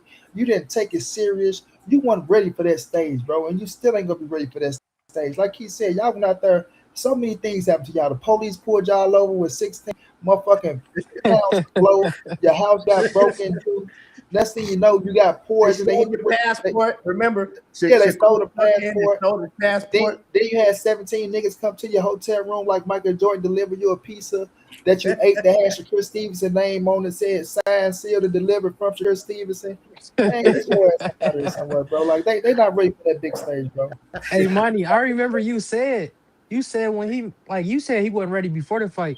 But when he didn't show up to that press conference and he talking about they stole my passport, this and that, he was like, he ain't gonna make it to the fight. I remember you said that. I think he said that on Just Do channel or something like that. Yeah, but you said that. Them niggas, man, they like I don't know what the fuck is wrong with that daddy, bro, and what he done to that boy, but they like that's a motherfucking a Timu Bill Hank, bro. That's what he is, Timu Bill Hank. Like that's what they trying to be, like He for real, bro. hypnotized them. You know what he did? He Yeah. hypnotized them. He talk about it all the time, don't My son, I hypnotized my son. he? Boy, when he was whooping that girl ass, he told that boy, "Go to your room." Yeah, he And showed then and went to the room. I said, "Oh, he showed did. Hey, oh boy, Floyd came out that side hallway and seen him all, man. Hey, his daddy turned around, looked at that boy. He dipped back in. Like, he was gone. I was like, God damn. Man. crazy, man." What's good with it, Rick Timms? What's happening with him? Man, what's up, everybody? Dog. Hey, Rick, man, Rick, what's going down, Rick? man, I hopped up here listening about the Devin and Ryan potential rematch. I got a couple questions, man. First, why isn't Ryan getting a lot of pushback and flat for a Rolly rematch? Because you can't talk about a Rolly rematch when you got the Devin shit. Like that. Like for Ryan to say, okay, I want to rematch Rolly now, that shit would just, to me, it would be dumb when you got to fight this big. We got to understand that Ryan Garcia and Devin Haney is the biggest fight in boxing right now. But ETB, we not gonna forget that he ducked that Rolly rematch. Like they set it up and everything, and everything lined up, and he pulled out negotiations out of nowhere. And you remember Rolly came out talking about you just wasted 5 months of my time and energy. Cause you remember Yeah. Rolly was training and doing all that. So we ain't gonna forget he ducked it. Yeah, But like ain't nobody gonna really it. talk about it because this fight bigger. So But it's just who really wanted to overwhelming see that fight again, though? Let's just keep it a point. Who wants to see that shit again? Yeah, everybody want to see Devin Haney versus Ryan Garcia. Like So it's nobody. That Yeah. Rolly and Ryan Garcia shit, that shit will put you to sleep. If I want to be put to sleep, I'll turn that fight on tonight and be snoring in about 4 minutes. Well, I can empathize with Ryan's performance on that in that Rolly fight. Can I sympathize with you putting gloves on and not being ready to understand somebody trying to beat your ass? No. But I can empathize with the fact that he was coming off of his biggest win of his career. The letdown from that alone is understandable and would make that fight hard to prepare for. When they put you in a position where you have to fight it, you can't back out of it, then I don't know. I ain't no fighter. I ain't never had to whoop nobody ass. Ain't no excuses, bro. Listen, when you look at Rolly is a wrench in a lot of people's shit, right? Like trying to look at the Rolly fight, we seen what happened in the spot with Ryan and Rolly. We seen Rolly go out there and try to manhandle him in that fight. It's stylistically, it's a bad style for Ryan Garcia. Right? They're not stupid, they not dumb. He felt what happened in that fight with Rolly. Like Rolly has that retarded strength, bro, to where if you can't catch him and hurt him, bro, he's gonna hurt you. Like, cause he's going to continue to come forward. That's his style. And one thing about Rolly, if you get Rolly confidence that he can whoop your ass, bro, he's gonna come to try to whoop your ass. So somebody like a Ryan Garcia, Rolly always had confidence that he can whoop Ryan ass. From the sparring session that they was happening now with Floyd, things of that nature, Rolly always called out Ryan Garcia. And sometimes it be that one fighter that just can whoop your ass, man. And you look at it as, do I need to try to fight this motherfucker right now, or do I need to dodge this motherfucker and try to get as much money as I can because I know he can throw a monkey wrench in my shit. And that's all. The fact of the matter is, that's call it real. They ducking Rolly ass because Ryan feel like that style that he got, that come forward, that bring it to your ass. Because Ryan can't fight in the inside, bro. He ain't got no inside game at all. We all know that. So once you looking at somebody like Rolly who's coming that motherfucker, and that's gonna bring it to your ass 120%. You sidestep that shit, and nobody can. If you get the Devin Haney fight, nobody complain or be like, oh no. Now it'll be different, Rick, if he had a Rolly fight on the table and he's saying, nope, I ain't gonna fight Rolly, but I'm gonna fight this person who's a nobody and things of that nature. Then I think they'd jump on his ass. But by him going into a fight with somebody like Devin Haney, right, who is the number one welterweight right now, who a lot of people want to see the rematch because of what happened with the situation with Ryan popping dirty and things of that nature. It's just a bigger fight, bro. Like people choose Ryan versus Devin 10 times out of 10 between Ryan versus Rolly, bro. And that's just the fact of the matter. Yeah, hey, I I agree. agree. But I can also say Rolly got a lot better Mhm. too. That ain't the same. That wasn't the same Rolly that was fighting against Tank in his 12th fight. And He got a Grandpa lot too. better. Rolly need to get that Grandpa Barroso rematch because Tony Weeks did Grandpa dirty when he That's stopped true, that bro. fight. That Hell is And, hey, yeah. true. but look, y'all, That Devin and Ryan, man, I recall vividly rounds 2 through 6. Devin dominated Ryan in spite of the Osterine. So I don't understand the hesitation for this rematch to get rolling. I mean, I'm pulling for Devin to beat him in a rematch, but I don't understand the hesitation. All this PED, VADA talk, all this cheating talk. It didn't matter rounds 2 through 6. I don't get it.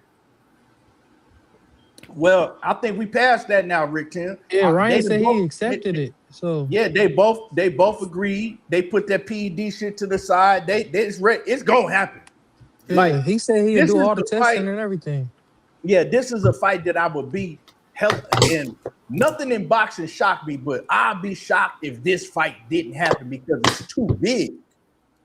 You know what I'm saying? The only fighter that I could think of that'll leave this type of money on the table with a fight that's too big. I ain't gonna say his name, but everybody know who I'm talking about. Other than that, ain't nobody finna do that. Who? Canelo? fact. Nah. Well, Canelo, Nah. one of them. Canelo, he too. I say it, Tank. Goddamn Canelo it, and Tank Tank. gonna leave It's that only money two on the fighters. table. It's only two fighters that'll do that shit. Canelo and Tank. Ain't nobody else doing that. Period. I say that shit. Hey, do you Ain't think this nobody could else be a doing net? that. Do you think this could be a They know Netflix they fight? can go get that money somewhere else. Huh? Do you Now, think when this they could be a Canelo, Netflix fight or something like that? what Nah, type of because Turkey gonna be involved. Nah, this got to be pay-per-view. And Mhm. it got to be I pay-per-view. don't know, Ryan but Devin too. I'm just saying Turkey was involved with the Canelo and Crawford, and he put it on Netflix. I'm saying like if it's getting that big, He was though. Yeah, I'm sure but that was I'm like sure they'll want it so more people will see it. That's what Hey, I'm saying. I Accessible. think if they get some massive guarantees, why would they care if it's pay per view or not? Bud and Canelo Hmm. got paid heavy, so Netflix or Yeah, not, they was good. If they yeah. got I some think hell of a guaranteed money, I doubt if it's they care. I think it'll be a Riyadh season fight because you got to think we still got it's Golden Boy, Ryan with Golden Boy. Then you Yeah. got Devin. He with the Riyadh season, Ring Magazine, right? With Turkey in them. And Hmm. I just think that the only reason that Canelo and Crawford was on Netflix, right? Because remember, that was that TKO promotion shit. Yeah, yeah, yeah. You right. You That was right. that TKO promotion shit, right?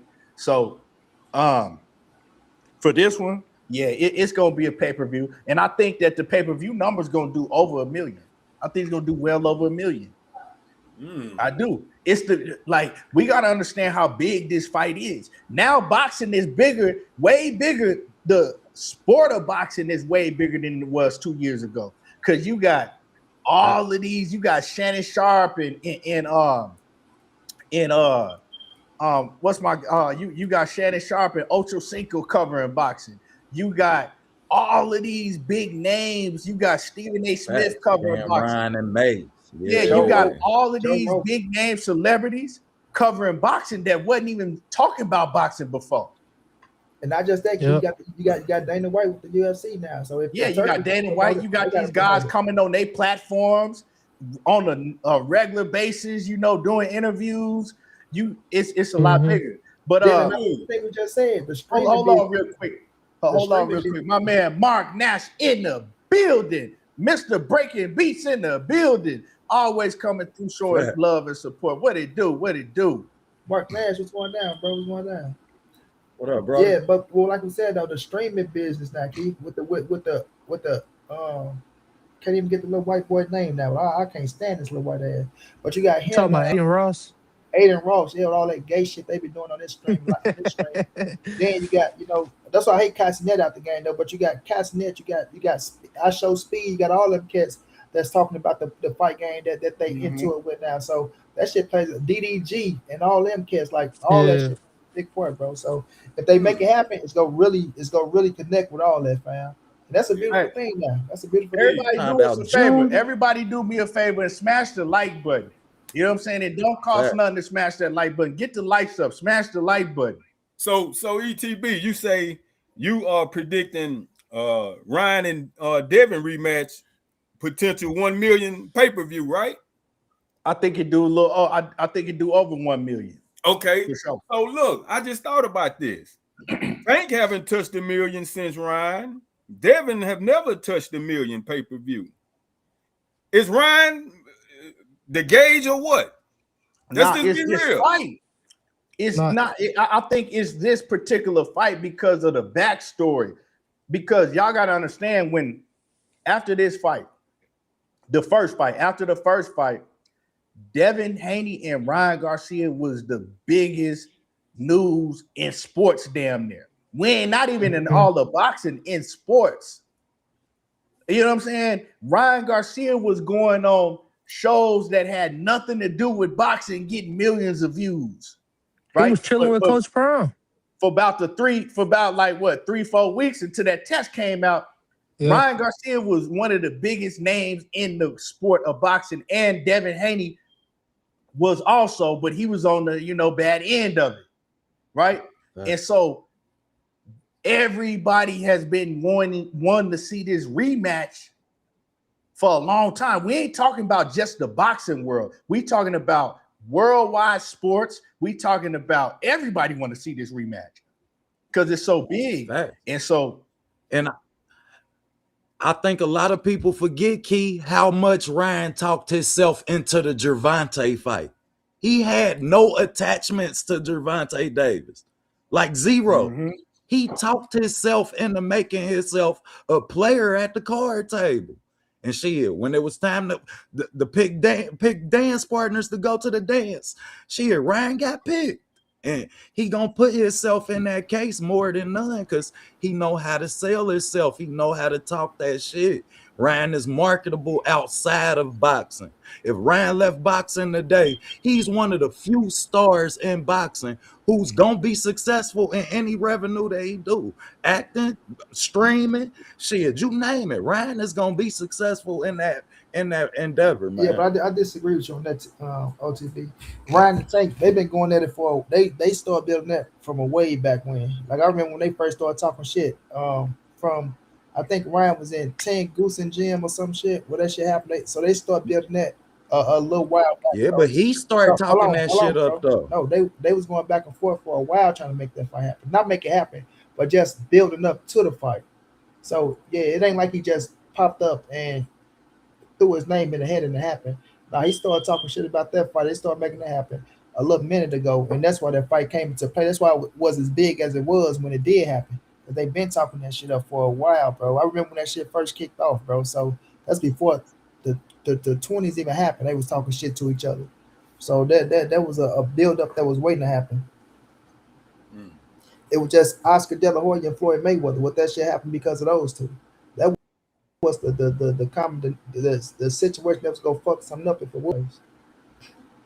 But at the time, what I'm saying, that made that happen because Oscar didn't want that fight. He knew what was gonna happen. But Ryan went around and made that happen. Right.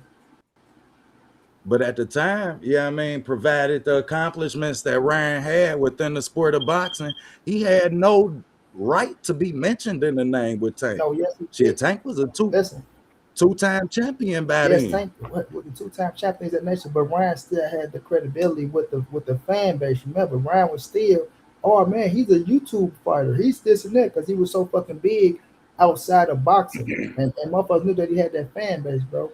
Remember that. So he always had that fan base that was coming along with him. So that always plays a part. Always that was his whole situation going into the sport. Period, fam. Like he don't have no titles. Ryan don't have a title. He don't have this, but he had the fan base and the recognition, bro. I think that Ryan and Tank was so big because remember they promoted it a different type of way. They the ones that started going to them big streaming platforms, the Kai Cenat and we was looking at that shit at first. People was like, "Why they doing this? That's some clown shit. Why they ain't promoting it like they usually do? Why they doing this?" And then everybody seen like, man, that shit jumped off. Like that was different. Like, you know what I'm saying? Like them streamers, was a whole different viewership, and that's why that fight did those type of numbers. And now, like I said, man, so a lot of these fighters like Keyshawn and Shakur, and you know, they see that and they tapping into that world. Ryan was in that world before any of these guys, and you know, so I think that they're gonna promote it like that. You know what I'm saying? They're gonna promote it. They're gonna tap in with these streamers because Devin is tapped in with the streamers too. They know him. He's a popular name in that genre. Ryan always been in that genre, and we just gonna see, man, this fight get elevated to a whole different level. And like my man Mark Nash said, you got Aiden Ross, you got that dude, the little dude Neon, you got Shannon Sharp, you got Dean the Great, you got Stephen A. Smith, you got Cameron and Mace, you got Gilly, you got I mean, and the list goes on and on. A lot of people that jumped in this boxing world, and now you got Dana White, right? You got Dana White. So before you was around, we was all around when it was like, man, boxing kind of forget Jake Paul. Let's not forget Jake Paul around as Jake Paul, yeah. But I'm saying we was all around when boxing was dying out. It was like, damn, man, boxing looking real nasty right now. Wasn't nobody trying to cover boxing but us. We was the only ones that was doing it over here on YouTube. Now everybody want to jump in the game because they see that shit, man. Me and Rick Tan about to get in the ring with each other. Win, money. No, I'm just talking shit, Rick. Hey, y'all know what? Look, man. So Ryan last fight, he won. He was impressive. Devin last fight, he won. He was impressive. Now they both talking smack, Twitter war, back and forth, building up the fight. I feel like both of them feel like they can win. Which one of them do y'all feel is the most confident? Somebody bluffing. I'm gonna keep it real. And motherfuckers go get mad. I think that Ryan is the most confident. I think that Ryan is more confident because, I mean, I'm gonna tell y'all why. Listen to what I'm saying. Yes, he was on Oyster, right? He was on Oyster, right? He was on that shit. He had that shit in the system. But if we want to keep it a buck and just keep it all the way 100, if we go watch that fight, if you watch that fight, Ryan Garcia was not in shape. He was flabby, right? He was drinking beers at the press conference. He was drinking. He was drinking. He was smoking. He was partying. And in that fight, remember Rick Timms, how you said, man, Ryan dominated rounds two through 6 or whatever, right? I said Devin did. Yeah, Devin. Yeah, Devin. That's what I mean, right? And you ask yourself why. You go look at it. Ryan was taking 2 rounds off at a time because he ain't had no gas tank. He was tired. Yeah. He was tired. He was fighting in spurts. So what he was doing is he would come out, fight in spurts, hurt Devin. You know what I'm saying? Devin get knocked down, survive, and then Ryan would take 2 rounds off. And then come back and wouldn't really throwing no punches for 2 rounds, get his little energy back up, and then come back and explode again. He wasn't fighting throughout the whole fight because he wasn't in shape. So when we talk about the Oyster ring, yeah, he had it in the system. Did it help him cut weight and keep his strength? Yeah, probably did. But how much did it really help him when it came to like him being in tip-top condition? Because he wasn't in tip-top condition. So now Ryan is looking at it like, okay, if I come in against Devin Haney and I'm really in shape like that, like I was this last fight, I'm gonna do something bad to him. I think that's how he's looking at the situation. I know people gonna get mad. Oh, you ain't think he was on Oyster ring. You're trying to act like it didn't, because you know the fans, they get overhyped about that shit. And like I said, you got to look at it both ways. I know what I saw. A nigga can't tell me how to watch a fight. A nigga can't tell me what my eyes saw in that ring. And I saw an out-of-shape fighter that was fighting in spurts. A fighter that wasn't muscular. He was flabby. He was big. You know what I'm saying? So if Ryan Garcia go in and he's able to stay focused throughout these next 5 months of whenever the fight take place, right? He able to stay focused and he come in tip-top condition. I think that he believes that, yeah. And now when it comes to Devin, I think that Devin believes in himself too, but I think that Devin's still gonna have that shit in the back of his head. Like, damn, well, if this motherfucker ain't drinking and smoking, well, if he's able to fight, you know what I'm saying, all 3 minutes of 12 rounds, like what's gonna happen? That shit has to be in the back of his head, just being a natural human. So yeah, do he think, okay, I'm gonna come out there, I'm a box Ryan this time. I'm not gonna fight him. I'm gonna change the game plan.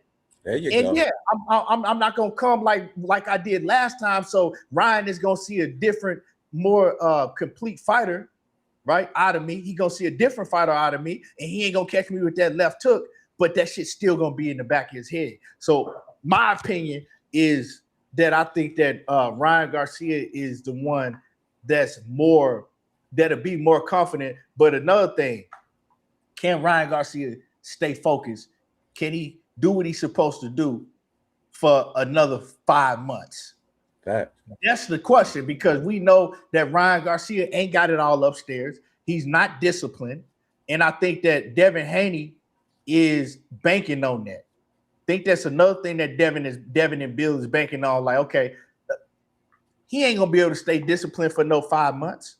He ain't gonna be able to stay disciplined to the summer. At the height of his career? Yeah, at the height of his career, when everybody's showing him love, everybody calling him, let's do this, come to this party, let's do this. He's not disciplined. That's his biggest thing. Ever since Ryan Garcia has like reached, you know what I'm saying, like that high level in boxing, like to one of the guys that, you know, everybody wanted to fight the high level, he ain't never been able to stay disciplined for 2 fights in a row. For back-to-back camps. It's always he'll look good, then he'll come and look like some shit. You know what I'm saying? He's never been able to stay disciplined for let's say, when last time we seen Ryan Garcia stay disciplined for a year straight? No drugs, no drinking, no party. He can't, it's hard for him to do that shit. So I think that Devin and them is really banking on that. Like, you know, Bill like, yeah, he gonna fuck up. He gonna start fucking up. Right? It's too much temptation out there. It's too much temptation. That's same old Ryan. I agree with you. Yeah. But now I'll speak to Dev. You got the advantage, champ, because you bit down. You ain't get stopped. You bit down every time you got up. And I've been very critical of Dev. Y'all know this, man. But I will give him the respect that is due. Let me cut my camera on, champ. Because you bit the fuck down. You got up. Every time your ass got dropped, you got up. And I ain't think you had it in you. I ain't think you had it in you. So coming into this next fight, yes, if you can box, if you can be perfect, you know you're going to get the fuck up. This is about numbers, champ. Go out there, play your game tool and work your game, and you can be successful in this fight because you got the advantage of being and got up. We ain't seen Ryan get up and perform. When Rolly dropped that ass, he put them hands in that pocket. He got right up swinging. I like a fighter that get right up swinging. I admit, I seen him get straight up, catch Rolly right. But after that, you put your hands in them pocket because like Key said earlier, you're too weary of what's possible. And you've seen it now. You can't unsee some shit you done seen already. So, yeah, I mean, I definitely agree. But if I'm Dev and I'm a Dev fan, what I'm telling him is, hey, champ, you done bit down. He ain't never bit down. He can't bite down like you. Fighting the sport, eat this shit up. Man. Oh, boy, that's a hell of a point. Real talk. Yeah, because we saw Ryan quit. We saw Ryan quit against Tank. We saw him quit against Rolly. So for him to, so to speak, right that wrong and reinvent himself and revamp and show up against Barrios, why would he backtrack and not focus and prepare well for Devin when he know Devin is going to be the best person he done fought since Tank? So if I was Bill, I wouldn't be banking on Ryan not showing up ready. Because, hey, man, Ryan ain't going to keep getting chance after chance. title shot after title shot, even though you lost, eventually that bus gonna stop. So, hey, Ryan gonna have to shit or get off the pot. Enough of the mind games, the juvenile activity, the racism. We're gonna see. I think the reason why is because he have a track record. Like I said, when was the last time that we seen Ryan stay disciplined for 2 fights back to back?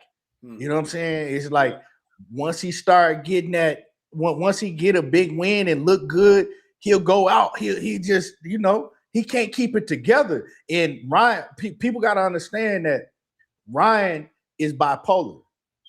You know what I'm saying? He's bipolar for real. He talked about it. You know, he's diagnosed bipolar. So he gets into them manic stages to where he just go off the rails. Mark Nash, I know a female that was like that. I knew a female that was like that. She'll be normal. And she'll hit that manic stage to where she go off the rails.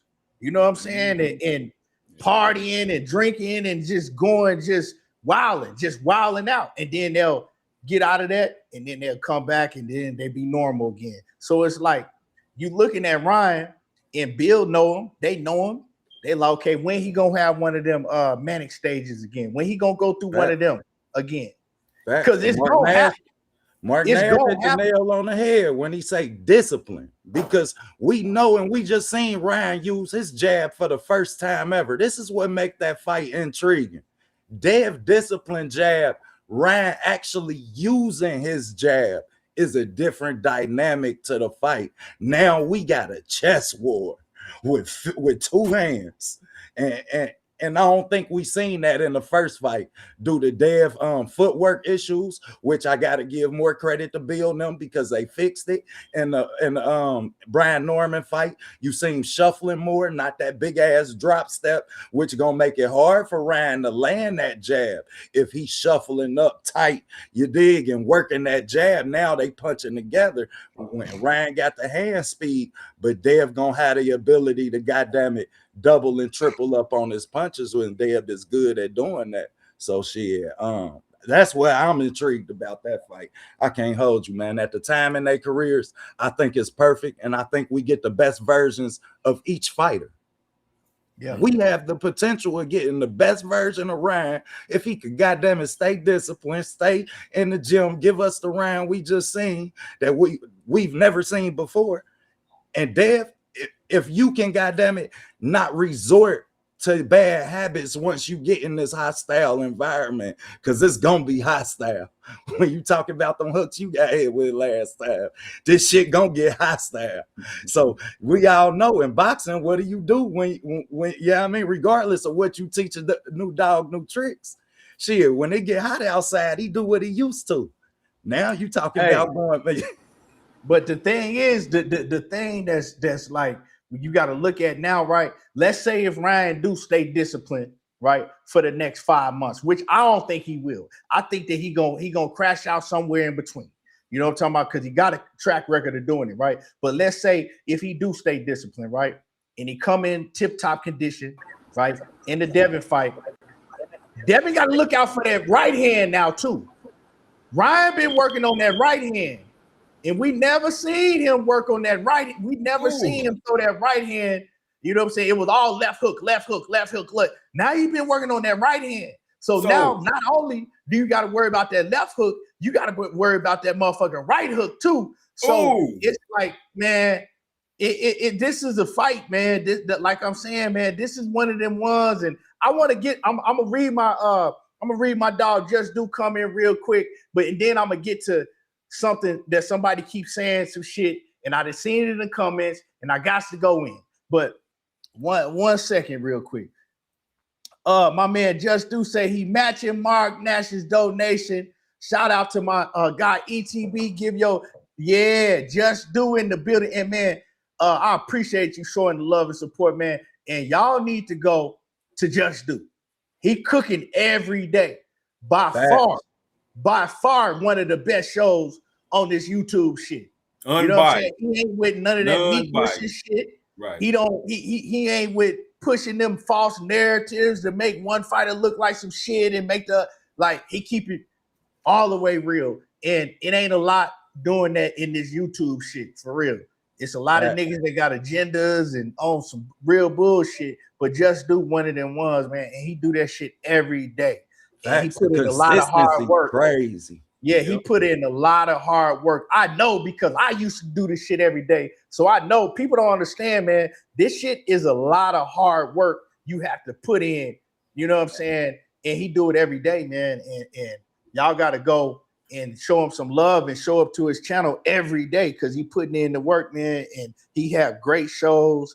And yeah, I'll be watching. I'll be working. You know what I'm saying? I'll be working, but I'll be watching him while I'm working. So I can't really tap in with him like I want to, because as soon as I'm getting off, he kind of wrapping his show up. But yeah, man, facts. Yeah. But I want about 2 months ago, Key wanted to see the Dream Team back, man. We gave it to him, man. Yes, sir. Just say, man, where y'all at? Get back to it, man.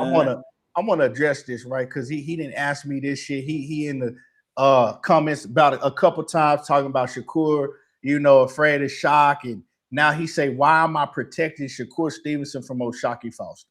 Right now, let me address this dumbass shit you said. And I'm not saying you dumb. I'm just saying this a dumbass comment because first of all, if you know boxing, you know, see a lot of y'all just Shakur haters, right? So if I say OTB calling out Shakur, OTB gonna whoop his ass.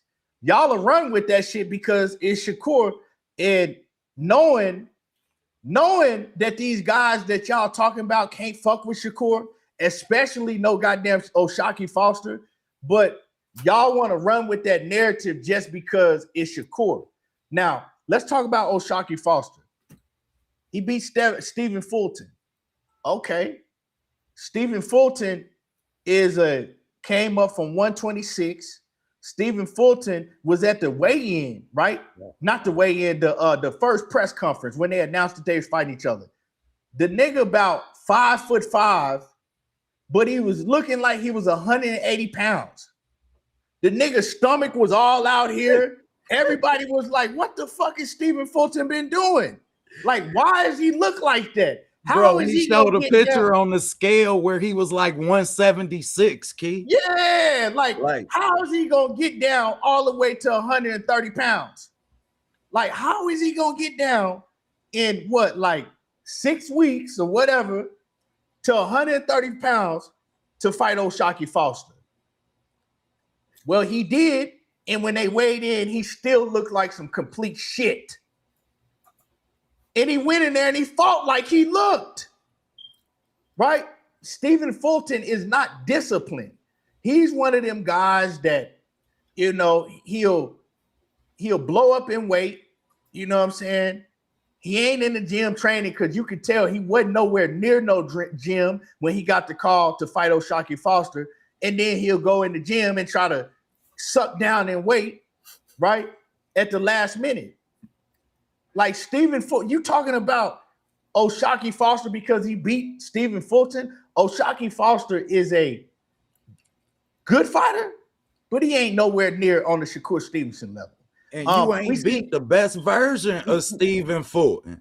Look, you ain't fought the Stephen Fulton that fought Angelo Leo and all of them when he was in the pocket and he was slick in the pocket. Right. Stephen Fulton at one time was one of the best fighters, one of the top 5 fighters in boxing in the pocket because he was that good. But not only that, right? I'm gonna give y'all some more since you want to bring up O'Shaquie Foster. O'Shaquie Foster fought Robinson Conceição. Now we know that Shakur fought Robinson Conceição when Robinson Conceição was younger and was in his prime. Shakur fought him. Shakur beat the dog shit out of him. Shut him out and was close to stopping them damn near every round. You know what I'm saying? Robinson Conceição was on that back foot trying to survive against Shakur. That's one of my favorite fights to go back and watch Shakur when he beat the shit out of Robinson Conceição, right? O'Shaquie Foster fights an older Robinson Conceição. He beat him. He outboxed him the first fight, right? O'Shaquie never hurt him, never came close to hurting him, but he outboxed him the first fight. They robbed O'Shaquie. I'm going to keep it a buck with y'all. They robbed O'Shaquie because he should have won that first fight. The second fight, they gave O'Shaquie the gift decision because Conceição beat O'Shaquie. They just gave O'Shaquie that decision because they need to fix what they did for the first fight. So essentially, you splitting wins against Robinson Conceição, right? You a 130-pounder. Shakur Stevenson then went up to 140 and took Teofimo Lopez's strap. And you asking me why don't he come back down? Like, where they gonna fight at? So you think he's supposed to come back down to 135 pounds with no title, right? Wait for O'Shaquie Foster to move up to 130 so they can fight for $10 million less than he gonna fight his next opponent for? Just because because you're on the internet saying that, oh, why is he ducking O'Shaquie Foster when you don't even believe O'Shaquie Foster can fuck with him? If we hooked your ass up to a lie detector test right now and they asked you, can O'Shaquie Foster beat Shakur Stevenson? And you say, yeah, that motherfucker gonna look at you and be like, he lying.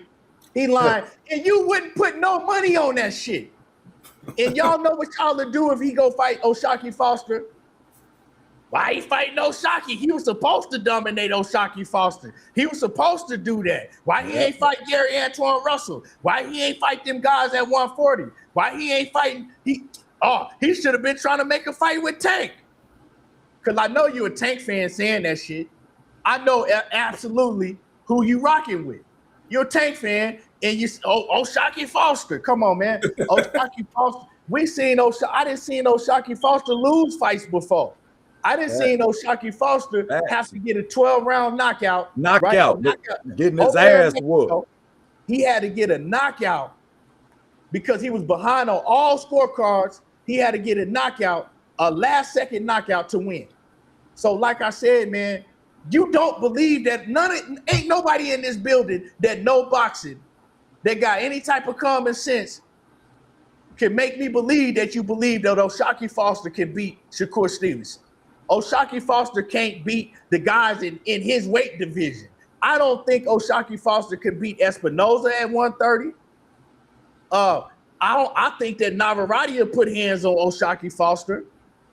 I don't think O'Shaquie Foster beats my man that pressed him at the fight last night. My guy Ray Ford. I don't think O'Shaquie Foster beats Ray Ford. That's why he don't want to fight Ray Ford. Ray Ford, tell me, man, this shit look bad on O'Shaquie. I don't know. I think he walked Ray Ford. I don't know. I don't know, but he don't want to fight him because Ray Ford pressed him last night. Ray Ford been pressing him for the past 2 years trying to get a fight with O'Shaquie Foster, right? So he see him at the fight last night. He press up on him, right? And he like, hey, you got to see me. Quit ducking me. You got to fight me. You know what I'm saying? Like, I'm finna be your mandatory. You got to fight me, dog. Quit ducking me. This nigga O'Shaquie Foster is standing up face to face with this man, explaining to Ray Ford why he doesn't have to fight him. Why I'm not gonna fight. I ain't never seen no shit like, I never seen a fighter do that shit. You standing face to face with this man, explaining to him why you don't have to fight him and why you not gonna fight him. Hey, I've never seen a fighter do that shit. Hey, Key, I'm an O'Shaquie fan, bro. Like, and I was so puzzled. I replayed the video like 5-6 times. Like, hey, man, let me tell you, he live out here in Houston now, but he's a transplant from Orange, Texas. So, yeah. Hey, you know. I'm saying this about O'Shaquie. Yeah, what he's trying to do is build up off of Shakur name, bro. I'm gonna tell y'all right now, if he went on a Cameron show and said that shit that he was saying, he won't be pushing that shit like this, like he's doing right now. He got a little buzz off going on Cameron the May show. They said what they said about the shit. He got a little buzz off of there, and they pushed him a little bit. So now he got to stick with this shit and try to ride with it, bro. He know he can't whoop no motherfucking Shakur Stevenson. The number one thing is he know he's not gonna get a Shakur Stevenson fight. You know what I mean? Because you're not taking your ass up to 140. You ain't calling no type of shots, bro. None whatsoever. You know Shakur ain't coming down on you, and you damn sure ain't going up. Because if you go up, you ain't got no leverage. You know what I'm saying? You the weakest link at the division that you at right now, so you barely holding on. No disrespect to him. You feel me? You got a title. I respect you as a champion. You did what you had to do to become a world champion, but you're not the biggest link at your division. Otherwise, you'll be talking about fighting cats at your division, making money off of it. You understand that a Shakur Stevenson, just a fictional fight with Shakur Stevenson, put your name out there with him. Like he said earlier, Shakur's one of the hottest things that's talked about right now. That one of the hottest things that's talked about right now. So if you can link your name with him in some shape, form, or fashion, bro, where you can try to get your name out there, it's part of the game. We get it, fam. You trying to get some notoriety off the shit. But you know you can't beat no Shakur. You know you ain't getting a Shakur fight, fam. Like we just spoke on who Shakur go fight. And even the Dalton Smith, right? And his name just started being mentioned out here in these boxing streets. His name bigger than no Shockey Foster name. You feel me? His name just started being mentioned. Then you got a Conor Ben fight. That's 3 times bigger than no Shockey fight. We talking about fighting that dude and Shakur who he fighting. So Shakur's on a whole different level right now, bro. He's not even looking at those Shockey Foster. So when Cat's trying to make it like, oh man, he's ducking no Shockey, he's doing this, he's doing that. Do y'all homework on what's really going on, fam, and look at where both of them at right now, right at their career. It's not even in the same realm as them even bumping heads to face each other. You know what I'm saying? When you see Ray Ford out there, that's a valuable fight. That's a fight that's right there with you that you're going to have to see him. You're going to have to see him. So those are the caliber of fighters. Let's be realistic. Those are the caliber of fighters that are Shockey. That's who level he's on. You know what I'm saying? That's where he's at. He's right there in the round where he's at because he ain't made no noise, nowhere, no shape, form, or fashion. Getting the title, being Cool Boy Steph, I'm not gonna take that away from you, right? Cool Boy Steph supposed to came in shape. He's supposed to do that, so I'm not gonna take it away from him. But like we said, that's not the Cool Boy Steph that was whooping on motherfucking my mans to go fight in New Way. You know what I'm saying? I can't even get my dude's name right now, but whooping on him when he was on his shit to go fight in New Way. So you call a fighter that, Figueroa, Figueroa. Yeah, the Figueroa brother. When he beat him, become unified and shit. Then you went over there, so you ain't even on that level right now. So like you'll see a few people mention this name out here. A few motherfuckers he probably gave an interview to, or like he said, the motherfuckers that hate on Shakur Stevenson so bad that they got to throw a name out there to make it look like, oh, he's ducking this fighter, knowing damn well you won't mention no Shockey name with none of the other big names out there. Because you know they ain't on their level, nowhere near their level. But you try to attach it to Shakur because you think it's something to play with, first of all, right? And then, like he said, you just a hater of Shakur Stevenson, fam. You just a hater because if you really a sport of if you're really a fan of the sport of boxing right now, if you're really a big fan of the sport of boxing, bro, you're not even worrying about those Shockey Fosters. And that's sad to say. Like, you're not even worrying because there's so many fights out there that can get mixed and matched and made that people looking for. Oh, Shockey name ain't even nowhere on your fucking radar. Nowhere, fam. You know what I'm saying? And there's no disrespect, fam. But the facts are the facts. You know what I mean? Man, Shaq. Raymond Murr-Tyler. Raymond Murr-Tyler. Andy Cruz, bust that ass. Abdullah Mason, bust that ass. I'm sorry, it's tough. You gotta pick and choose. If you Shaq, which I give Shaq the credit that you've overachieved to this moment within boxing, and yeah, I mean, and the transgressions of your career, you've overachieved. But yeah, I mean, you got to bite you got to pick the right cookie, champ.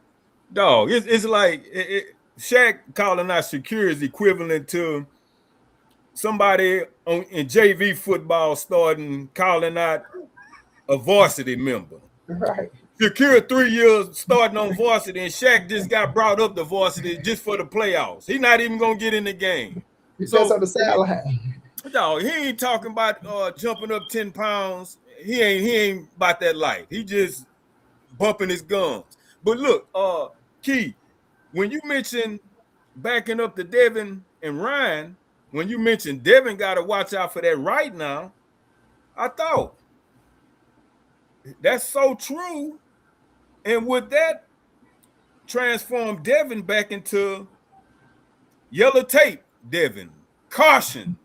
Would that have Devin just like he was against Ramirez, just staying away, just staying out of the fire. I'm not trying to get in no mess. I'm just gonna Work the jab back you and foot. grab Work you the and back win. foot.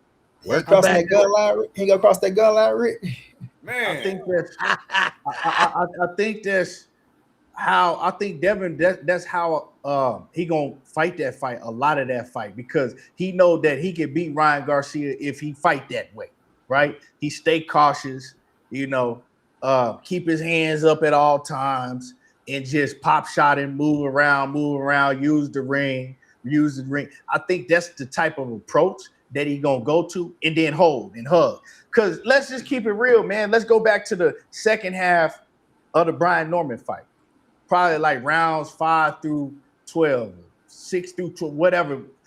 That's how he kind of fought Brian Norman. And when every time Brian would close the distance, he was grabbing him.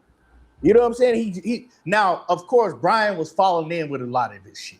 Because Brian Norman has that. My dog got that problem, right? He's had that problem throughout his whole career. He don't know how to gauge his distance well, right? He's not real sharp like a Shakur Stevenson. Like, he gauges distance perfect, right? And he's sharp. So when them shit's coming out, they landed. You know what I'm saying? So Brian Norman ain't that.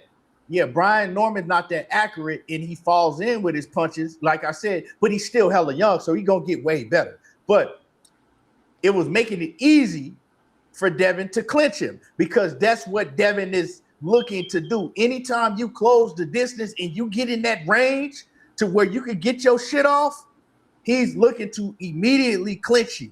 His little brother fight just like that too. His little brother got robbed. They robbed him yesterday. His little brother fought Ryan Garcia's cousin, right? In his first amateur debut. Y'all could go watch it on Fight Hype. I think they posted it. Or was it ES News? It was Fight Hype that posted it, right? And I'm looking at it and I'm like, damn, he fights just like Devin. He didn't know how to fight in the inside. So when the cat that he was fighting would close the distance, he was just looking to clinch him. Right. And so that's like they MO. They not good at fighting on the inside. But Devin, right? I think that's what he's gonna do. It's gonna be a lot of clinching. It's gonna be a lot of using his legs, right, to move around, use angles this side and I think he's gonna let that jab work. That jab is gonna be a key to keeping Ryan Garcia right off balance. That jab, and he can hurt Ryan too. He can hurt Ryan because Ryan said he said that Devin hurt him in the last fight.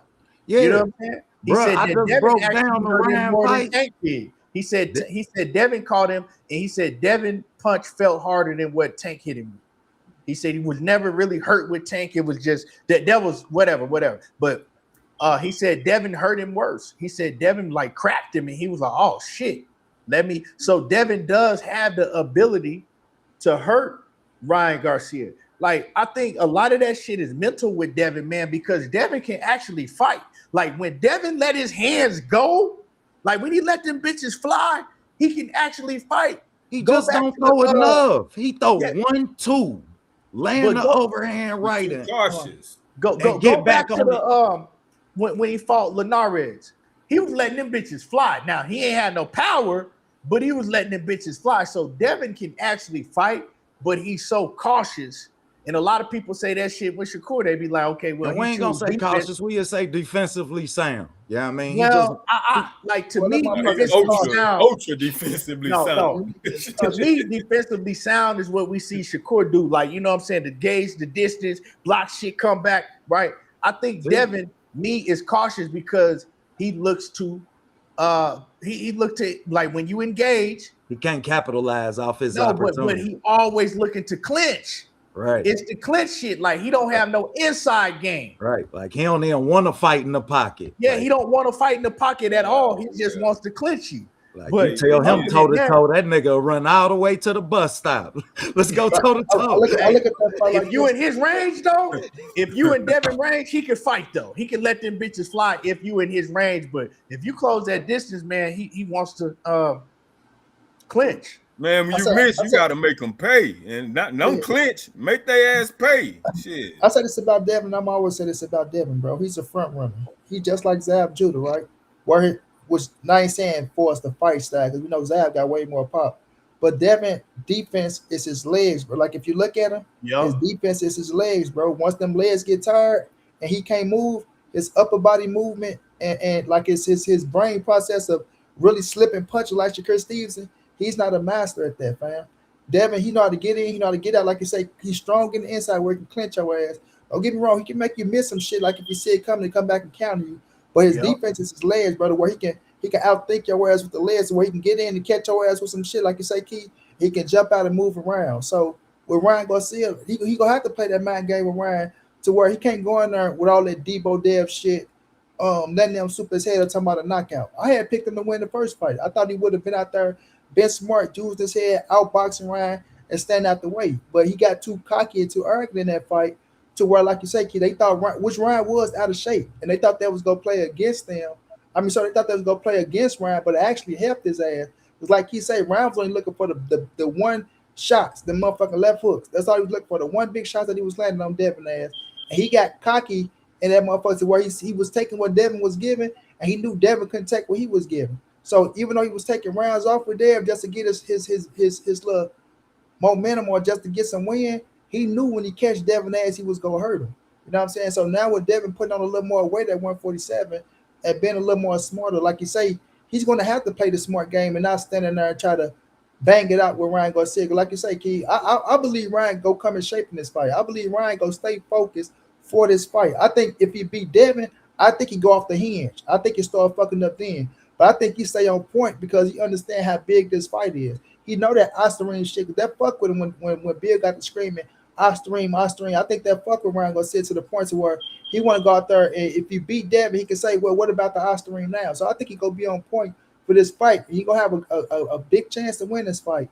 But I'm gonna pick Dev to win this one. I'm gonna go on the limb. I'm gonna say Dev. If Devin can stay smart and stay sharp and use his legs and box Ryan Garcia and don't get caught up in that fighting shit. Because like you say, Key, with Brian Norman, it was the what if. With Ryan, you know, like y'all been knowing each other since the amateur, so you know. So and Ryan knows some shit about Devin as well. So he's going to have to be a smart man in there. And if you got to make the fight boring to come away with that victory, you know what I'm saying? Now, does it plays do it plays out of your hand with the fans where they, oh man, you ran like a bitch, or you this and that, like they try to fuck Shakur over with that shit? Or you mentally tough to take? Because that's where Devin get fucked off at, where people tell him he can't knock somebody out, or you ran that play like Shakur don't care. Like, all right, call me what you want. But with Devin, that kind of plays into their psyche with Bill talking so much shit to where you want to go out there and act like he's really a puncher. He could hurt you. Like he said, he got some pop to hurt you if you can walk into it.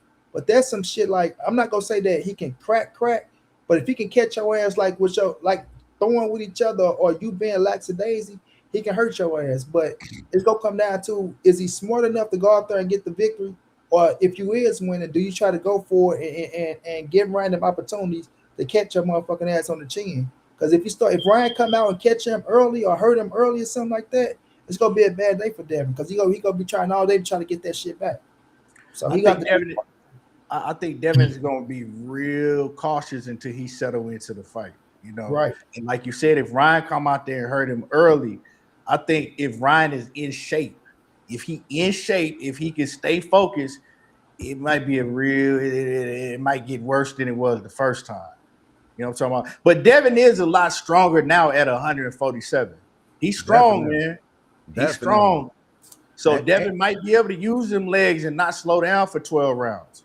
I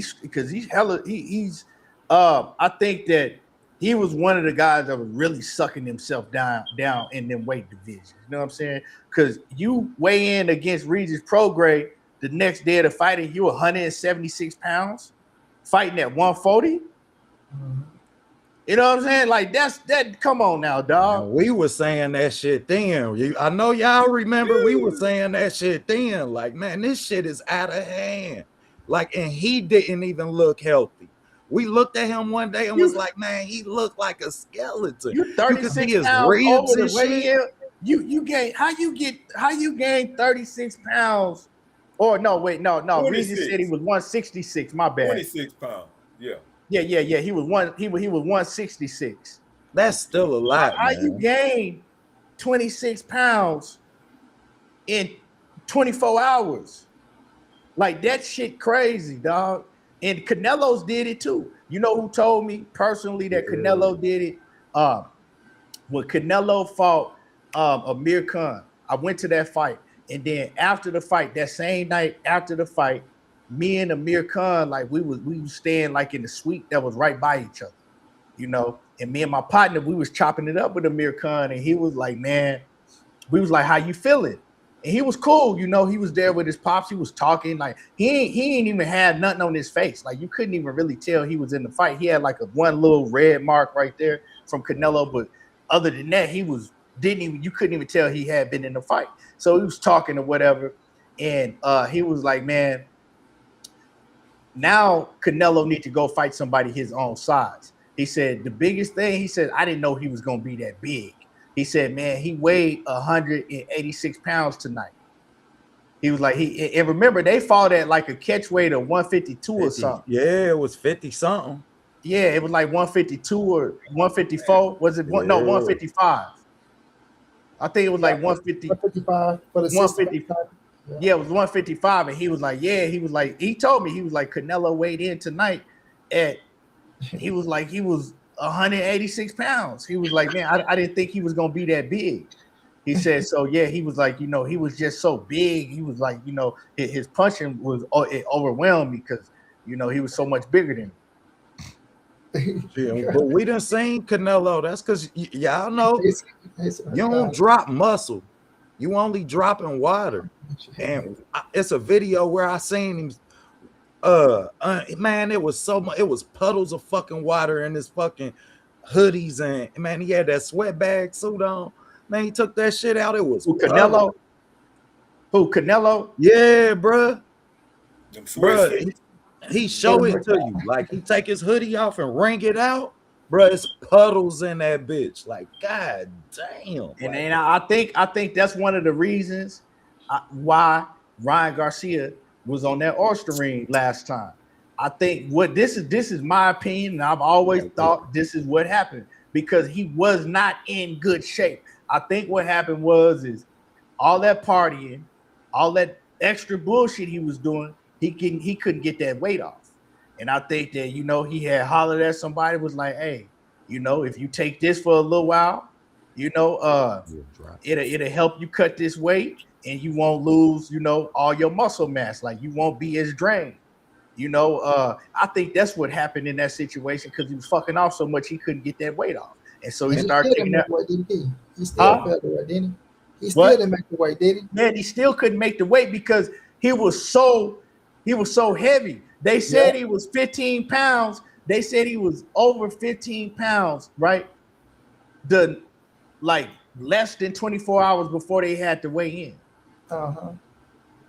They said he was over 15 pounds heavy, less than 24 hours before they had to weigh in. So he still couldn't make the weight. That's why he stopped at that certain number. Man, it's a part in that fight, bro, where even the commentators say these two look like middleweights. Like this is what they're saying ringside. Like these two look like middleweights. Like they shouldn't have never seen 135.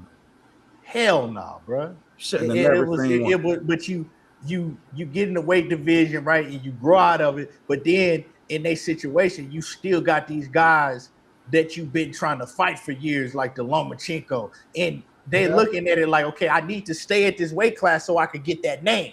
If I get that name, I know my name is gonna go to that next level.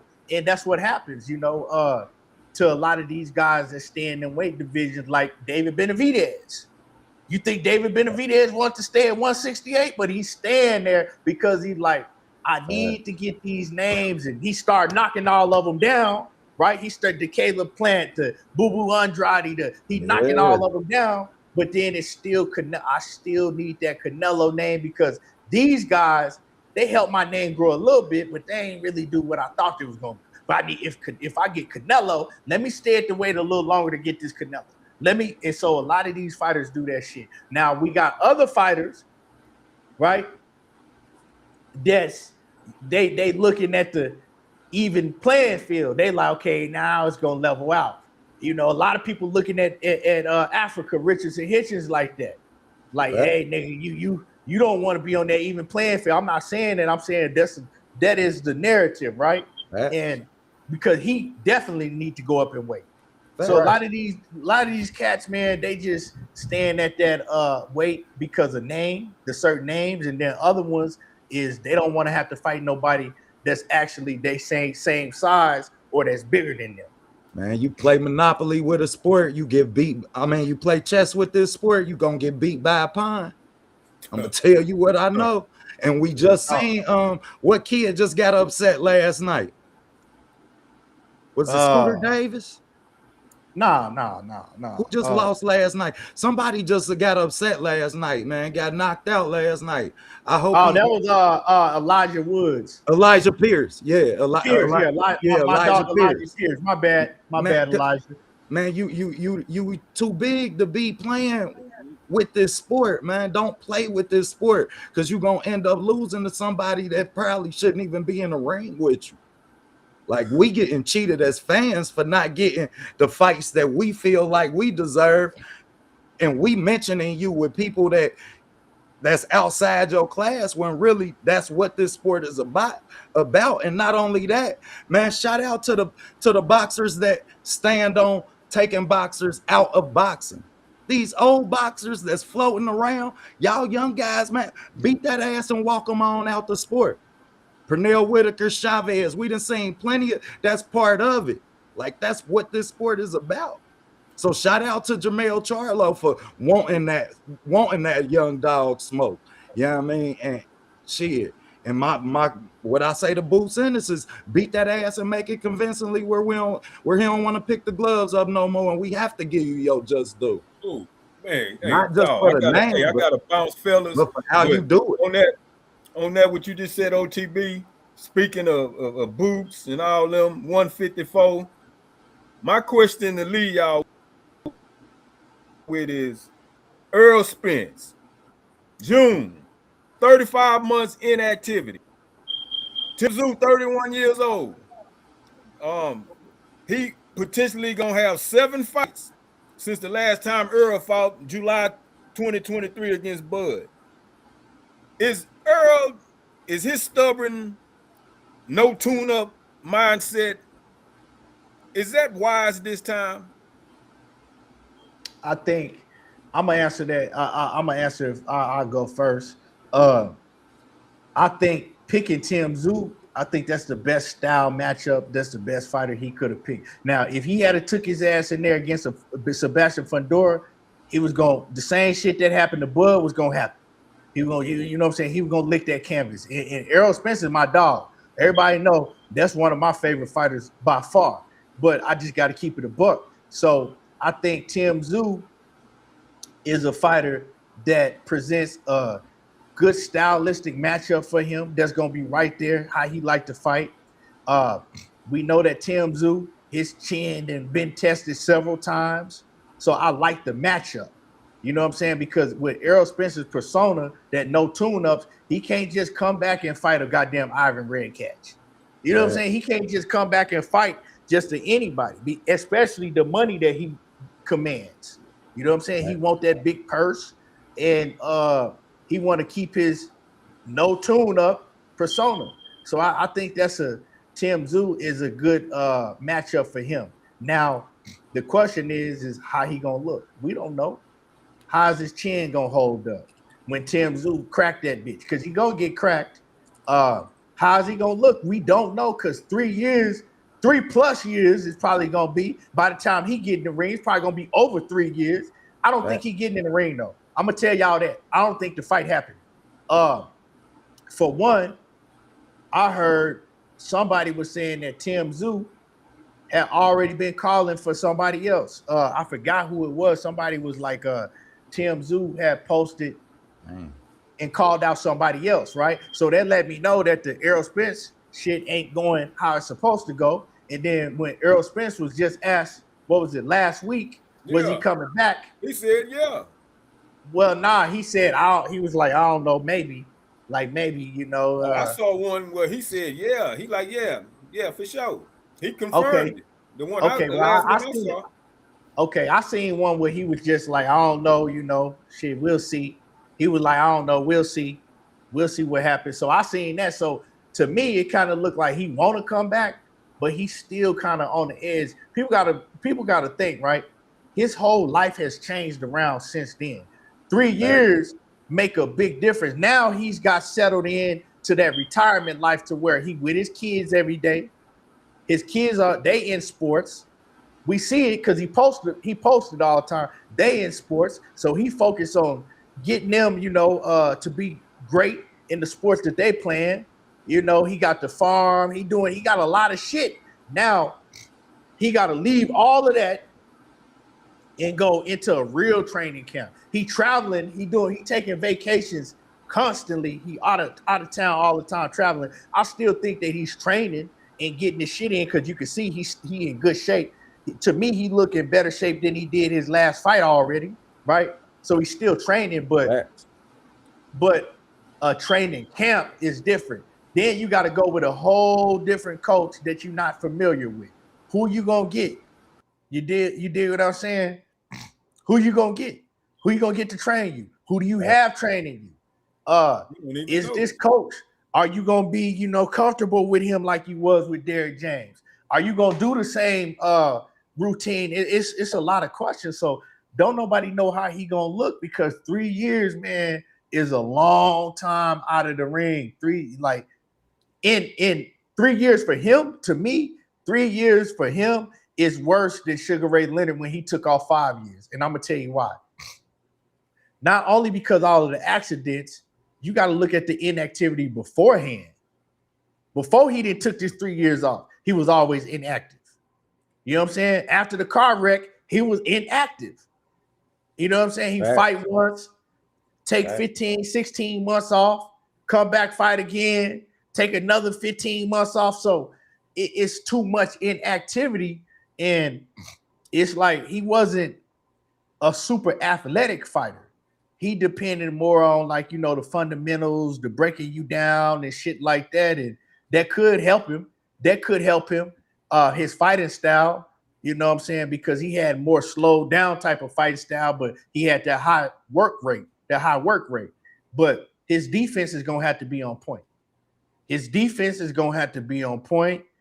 Tim Tszyu is not the most athletic fighter. Tim Tszyu don't got the fastest hand speed. Tim Tszyu is a more of a fighter that's going standing there. He want to brawl with you. So I think that style favors Errol Spence.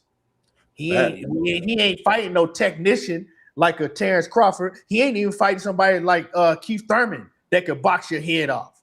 So Tim Tszyu ain't got the highest work rate. Yeah, I mean, now first of all, I want to see Errol back in boxing. Yeah, I mean, I'll say that. I want to see Errol back in boxing. I feel like boxing is better with Errol. We talking about with the accomplishments he have one loss. I never want to see somebody with one loss walk away from boxing. And we still may get to see the best Errol Spence because, like you said, now he knows he has a flaw. At the time, Errol Spence was flawless to him. That fight style was flawless. That type of pressure that Errol Spence put on you was hard to beat. It was almost untouchable until we seen it touch. And that's another case that you pointed on. He's going to be a lot more cautious once you know what you can get hit with and you done been hit with it. Yeah, I mean, these ain't about to be, you done been dropped a few times now. So I'm anxious to see it. But when I see a Terrence Crawford move up to 154 and is as big as he is and is as successful as he is, then I seen go to 68 and is as big as he is and as successful as he is, then my credibility for what Errol Spence stands for and that loss means for his career, is diminished a lot. So for that reason, I want to see Errol back. I hope he come back, and I hope we get to see the best Errol because now he's a lot more defensively sound and not so dependent on that jab that sometimes can make him somewhat predictable. Man, I don't know, dog, because go ahead, Rick. Yeah, I'm gonna just finish like this, man. I don't know, man. I'm really pulling for Earl. I rock heavy with Earl, man. I mad love for Earl, dog. It's like 3 years, 35 months. Potentially the fight gonna be in June with Tim Tszyu. Earl gonna be 36 in like 2 days. Earl had fought twice since 2020, and he haven't fought none in potentially 35 months. Tim Tszyu gonna be there to be hit. They both come forward fighters. Somebody gonna have to really, really show the other one, I'm the man. Earl, that inactivity is the only thing that concerns me more. I mean, technical, dog, just body. Earl got all that. It's just that inactivity, man. How is his cardio gonna be? We don't know what his chin gonna be like when it get touched. Whatever it is, I just hope he come back healthy, come back victorious, and hopefully have a spectacular showing and ease us that's out here that's iffy behind these 35 months of inactivity come June. Other than that, man, salute my to biggest Earl, question, salute to y'all. I got to bounce. Okay, Rick, my biggest question though is why did it take you this long? Why did it take you 3 years to come back? Like, that's my biggest question. So what, and now you got to ask, why are you coming back? You ain't been back in 3 years. Why are you coming back now? Is it because you want to just come back and get a cool little payday and dip out again? Because why did it take you 3 years to get back in the ring? It shouldn't take no 3 years to get back in the ring if you still got that fire in you. If you still got that fire lit in you, it shouldn't take you that long. So you fighting against somebody that got that in him. Tim Tszyu still think he can be a champion again. Right. He still want to be a champion again. Exactly. If you looking at this shit like I'm gonna just come back because I don't want to go out like I did, right? And I'm gonna go ahead and get me a win and get this bag, then go ahead and ride off in the sunset. That ain't no good look, because why is it taking you 3 years to come back, dog? It don't take that long to find no trainer. So to me, you've settled in that retirement state. That's a mind frame. You settled into that. You with your kids, you enjoying your life, you traveling, you doing, you know what I'm saying? So I wouldn't be surprised if he went out there and Tim Tszyu put hands on him. Like, you just don't know.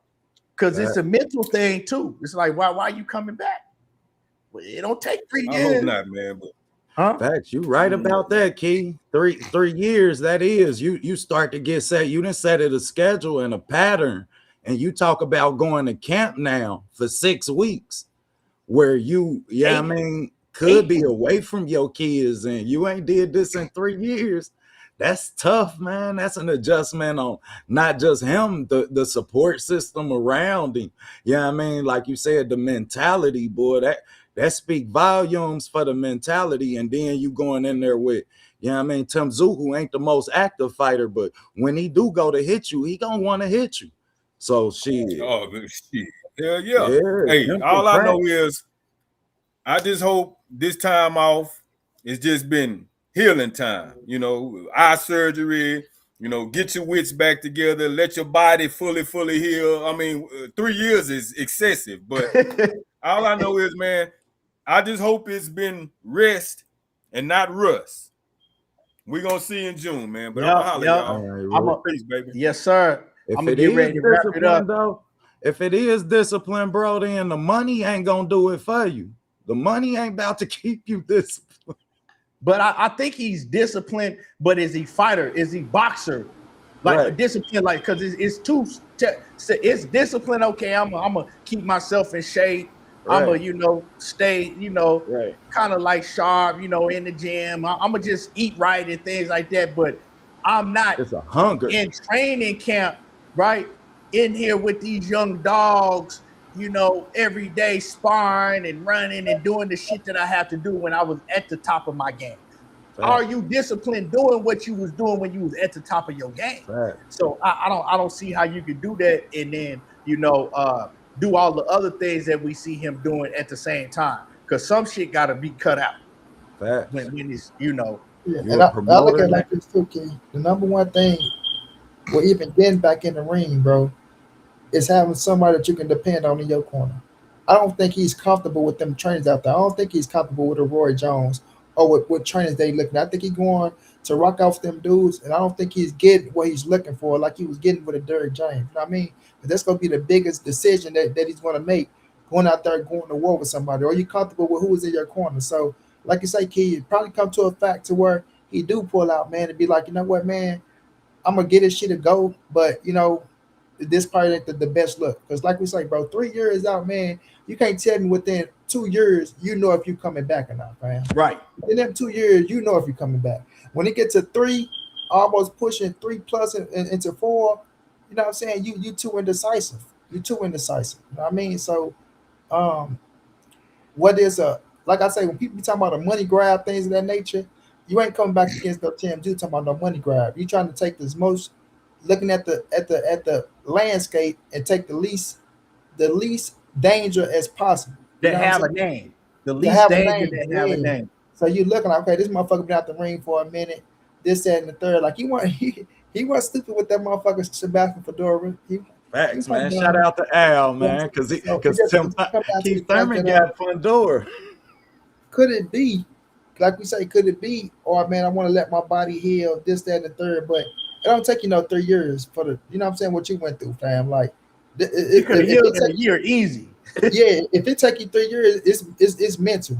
And if it got to be mental, then you don't even want to fuck around, bro. Because if you got to second guess yourself about this fight game, bro, you need to be very, very mindful and very, very careful. Because if you go out there and you look bad against, because motherfuckers out there to make a name off your ass. Let's be realistic. You know what I'm saying? Like, regardless of what the fact, you just lost to Terrence Crawford, that's your only loss. So they still looking at you as a danger. You know what I mean? So if you're not looking at yourself the same way they looking at you, it's a problem. You know what I'm saying? It's a problem. So, we're going to rock with EJ. Like he say, that's how I do. We're going to rock with him till the casket drop. Let's get to the ring. But, man, just make sure you're making the right decision, fam. Make sure you're making the right decision because he been through a lot of shit, bro. Eye injuries, car crashes, like shit. That crash did more damage than we think it did. I think that Terrence Crawford fight did more damage than that crash did. No, that crash did more damage than we think it did. So it's okay down to the fact hey, man. But that motherfucker did some damage. He got to really get his mind together and understand, like, when I'm looking at this shit, coming into this, he know what it is, though. He a fighter. He understand the chances that he's taking getting into that ring. That's why it's taking his ass this long. He understand the situation and the chances that he's taking. So we'll see. The future tell it all. It's like, and like to me, man, I go off of like just energy and body language. Like I said, when in the videos that I be seeing him and they asking him, he like, we gonna see, And it's like, if you really got that fire in you like, yeah, I'm back. And you know what I'm saying? And these niggas better watch out because I'm coming back. Yeah. I'm not like Jermell Charlo. Jermell Charlo coming back with that shit like, nigga, fuck you, I want you. Y'all niggas don't want to see me. I'm back. Errol Spence is like, oh shit, nigga, shit. We'll see. He just trying to get a check. He looking for a check. Yeah, and then that shit was like, what you said about Jermell Charlo, they like, Jermell Charlo, you held me. He said that he want to fight you. What's popping? He don't fuck with you. Shit, that's cool. Remember, y'all, I told him to fight right after the Terrence Crawford fight. Like, man, it's that's like, bruh, you wasn't supposed to say he just want to check, nigga. Y'all know each other personally, so you were supposed to say, hey, that's the homie.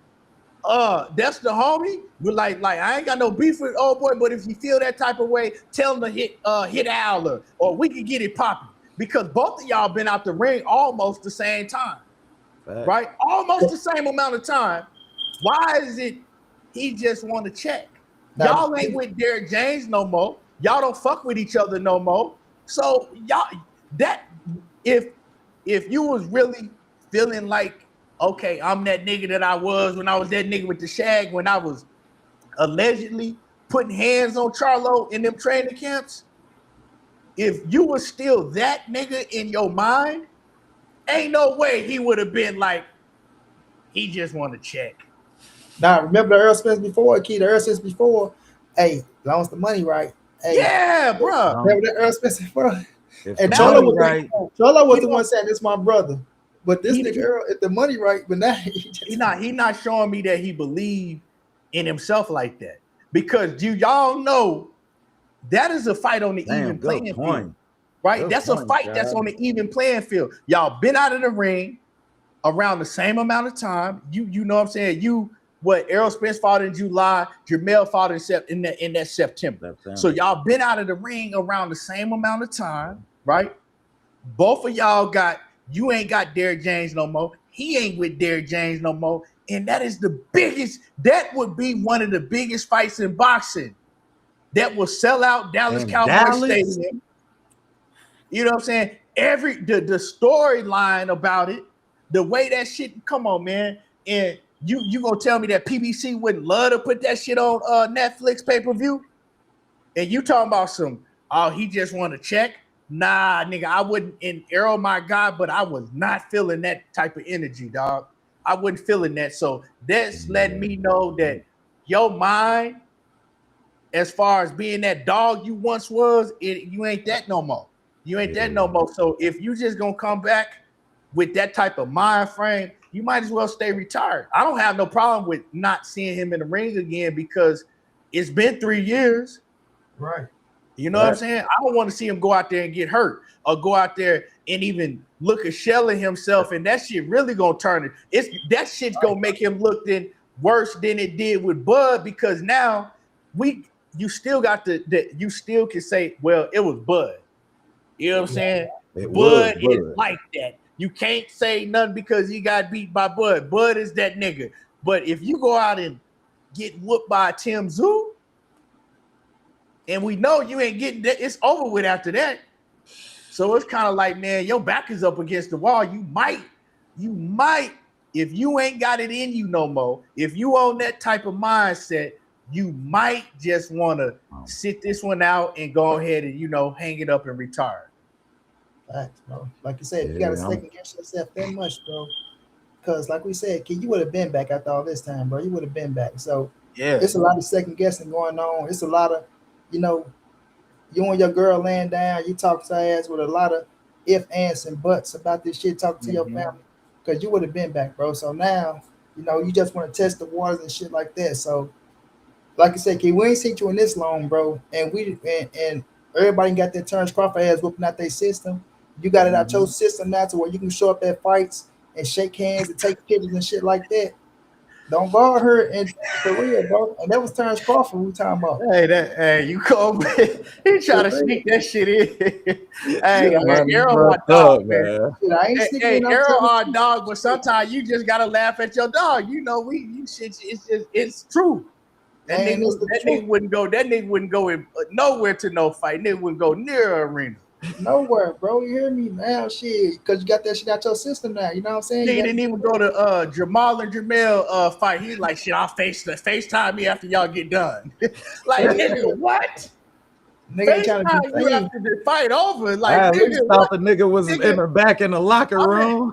Nigga, I'm at the front. Nigga, I'm at front row at your biggest fights, at all your fights, showing you love, yelling, and I got my biggest fight, and you talking about I'm gonna FaceTime you when the fight over. Nigga, hell no. That's why Jamel feels some type of way. And I feel Jamel for feeling some type of way, because it's like, nigga, I had my biggest fight. Nigga, I finally got to that level, and nigga, you ain't even show up, and I'm right there yelling to the top of my lungs while you getting your head beat in. You know what I'm saying? And while you getting your ass whooped, he talking to me. He talking to me, whooping your ass. You hear me? He about to fight niggas after the fight and shit. Yeah, bro. I'm gonna feel some type of way about it. Now, come on now, dog. If your best partner, right, you always there, nigga, right there rooting them on, and then it's your turn, you get your biggest fight, and that nigga like, shit, nigga, I'll FaceTime you after the joint done. I ain't coming though. I'm gonna feel some type of way, nigga. So Jamel. EJ was getting his ass what Bud was talking to EJ. Bud was talking to Mel. Yeah, bro.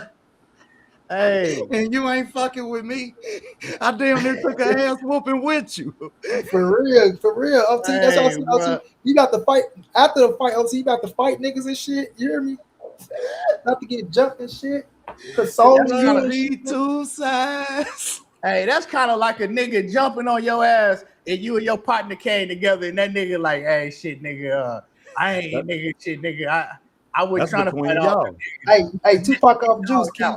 Hey, Tupac off juice. When that nigga, you seen Raheem then came over there. That nigga smoked Raheem. That nigga seen. Oh, I mean that nigga Q.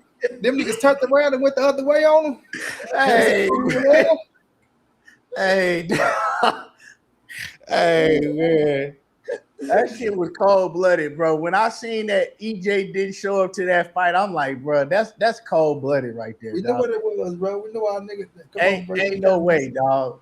Man, like, so you ain't gonna come to school after you get your ass whooped. Like look at T.O. Nigga, T.O. got his ass whooped, nigga. The very next weekend, he was all in the stands and shit, Zuffa boxing, running around doing interviews like nothing happened. Like we it because he reacted like that, niggas was just like, shit, there go T.O. You know what I'm saying? Niggas wasn't even tripping because it looked worse when you go and hide for 2 years and then finally pop out. It's like, nigga, we ain't forgot, nigga. Oh, you go get your ass whooped and move? You done moved to another school, so he wasn't gonna run into your ass. Nigga did that shit, man, back in high school. This nigga, bro, this nigga got whooped, bro. This nigga never came back to school. Next thing I know, they talking about, nigga, he moved to Jersey with his daddy. Nigga, how you gonna move all the way to Jersey? Nigga was like, I'm not coming back to school, mama. Nigga, I want to go live with my daddy now. Fuck that. That nigga left the state. That nigga left the whole state. They like, nigga, that nigga left to Jersey to go live with his daddy. See, I gotta respect some niggas in Cincinnati. They just changed their name and moved to a different hood and shit. Like, yo, bro, you know Raheem? Like, man, that's Mark. He got his name. Hey, I'll tell you what's that nigga change their name. Hey, you'll walk up and nigga will be like, yo, this my homie Raheem. You'll be like, what up, Mark? Like, you know Raheem?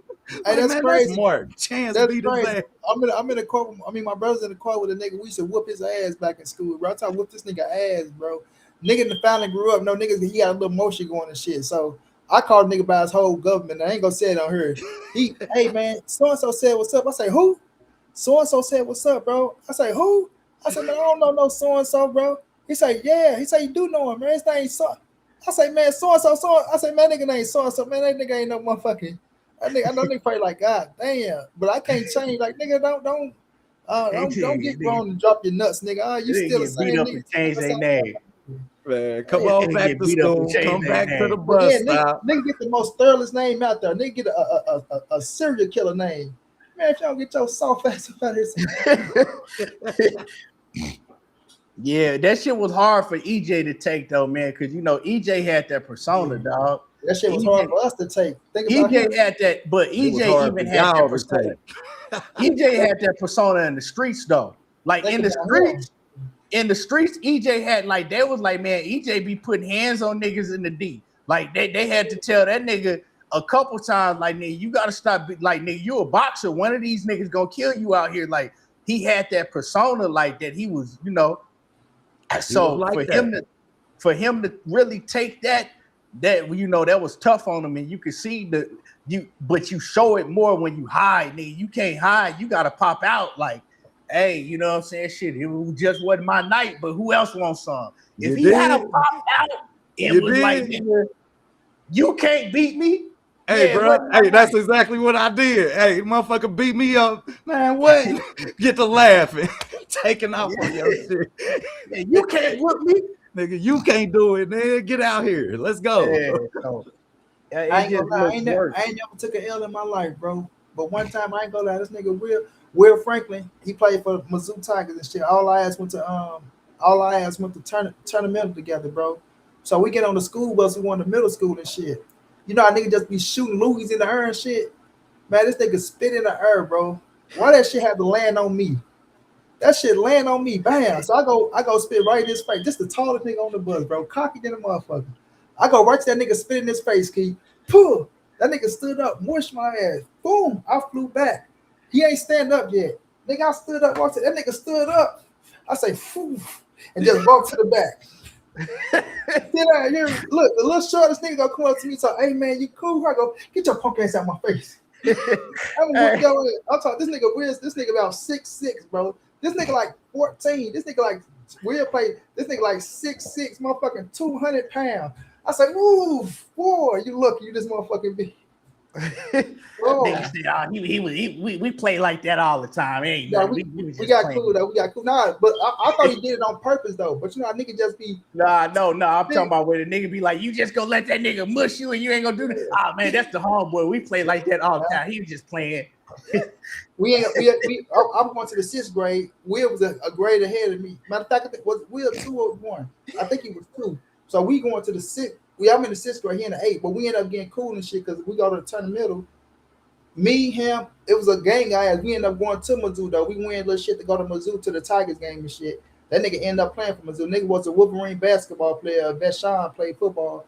Him, Jeremy Macklin, Chase Daniels was the quarterback. Chase Daniels was the quarterback. Oh, okay. And that nigga ended up getting dropped to the Kansas City Chiefs and shit. But the nigga couldn't run no routes for it. Nigga just a straight run and shit. Will Franklin. Nigga, yeah. But Jeremy Macklin turned out to be that nigga though. Yeah, Jeremy Macklin was that nigga with the Eagles for a minute, dog. Then he went to the Chiefs. And if you think about it, that's the Missouri team that got them sent to the SEC. They wasn't in the SEC for that Missouri team. Nah, they was in the Big 12. A lot of teams in the Big 12. Yeah, they was in the Big 12 then. That team showed people, hey, we got talent here too. Nah, bro, we ain't get it was a minute before he went to the SEC. That was way back. That was when they went to the SEC, because I think the big there was a lot of teams start moving from the Big 12 to the Big 10. They had shit the Big 12 down, they ended up bringing it back up, but all the big teams start moving and shit.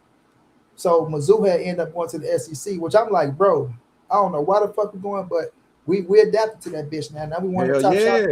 because they knew they had the credentials and they showed it with that team. Shit, with that team, that's what allowed them to put their bid in the hat. Shit, you can't drop you don't get a motherfucking sticker in the hat just because. You got to show that shit, you got some talent, and that team was stacked.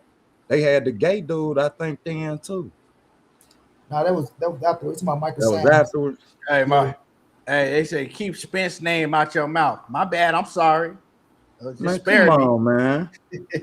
I'm gonna say his name. Keep your head off the line, Spence. Stay on the line, Spence. I fuck with Spence. Spence one of my favorite fighters, but I'm not no meat musher, so we gonna keep it a buck. Like, you know what I'm saying? Ain't nobody I'm not sparing nobody. You know what I'm talking about? Like, we gonna keep it a buck. I fuck with Spence the long way. Win, lose, or draw. I'm rocking with Spence, but hey, I'm gonna keep it real with you, no matter what fighter it is. Facts. And I fuck with Spence. I ain't even gonna hold you. I fuck with EJ, man. Regardless of how the things I done said about him, I mean, that we all know about. I just felt like that was a bad fight for him. I could see it. And then he became real dependent on his jab after that Sean Porter fight. The more I seen that, I knew. Look at this. I'm gonna wrap this up and I'm gonna go research this. Oh shit. He said Dana White partners just buys HBO and Showtime. Boxing could be back on. Boxing been back on. Boxing been back on. True, he just now coming to the party. If that's true, that's big. And it very well could be true. It very well could be true because I think they got like 8 billion to put in the boxing. Them Saudis gave them like 7-8 billion just to put in the sports. So it very well could be true. You know what I'm saying? I'm gonna go look that up, and hey man, that's big if that's the truth. That is. That's huge, man. If that, I don't know. Like I said, I gotta go research that for myself. I can't. I miss HBO and boxing. Period. Talking about just buys HBO and Showtime. That's too much of a move right there. That's too much of a power move. I don't know about buying HBO and Showtime. Yeah, because Dana White is he already is on Paramount, right? Yeah, Paramount is part of Showtime, and then HBO is HBO and Showtime. They was always in competition with each other. Exactly. I don't think that's true because I'm not saying you lying, but it's hard for me to believe because HBO all the way out the game. Like, who even watch HBO? Still. And you playing, you playing with a lot.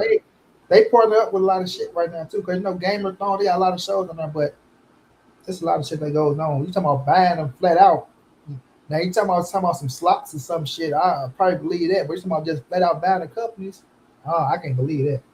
Well, I'm curious on that because you have Paramount Plus for your streaming your Zuffa cards. So what's gonna be the purpose of another streaming site? Yeah, I mean to generate the same revenue. But like HBO Max, do I got HBO Max? I think I got HBO Max, and I just remembered I got that shit, and I pay for that shit. I think I do got Damn, y'all just reminded me. I paid for HBO Max and didn't even realize I got that shit. Yeah, but I got it in my daughter's room. They got it. Damn, I gotta load that shit on my in one of my TVs, man. I forgot I had HBO Max. I'm gonna check it out. My kids watch Game of Thrones a lot, man. I can't get into Dungeons and Dragons. Well, I watch Top Rank. Yeah, that's big. Well, I knew about that. Top Rank is they back in negotiation with ESPN, so that's gonna come back. I like that, man, because I was feeling bad for them Top Rank fighters, man, having to sit on the show. And the Thurman Fundora fight on PBC. I mean on Amazon. So they had to sign a new deal with Amazon. He said, excuse me. They expecting 7 fights this year. 7 fight cards. Oh shit. That's what made Al pay Floyd and pay AB now. My man said pro. He said check. I just looked it up.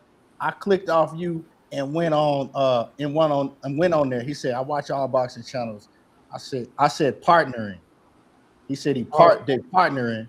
Oh, that's big though. If they partnering with HBO, that's big. I can believe that, y'all. Oh shit.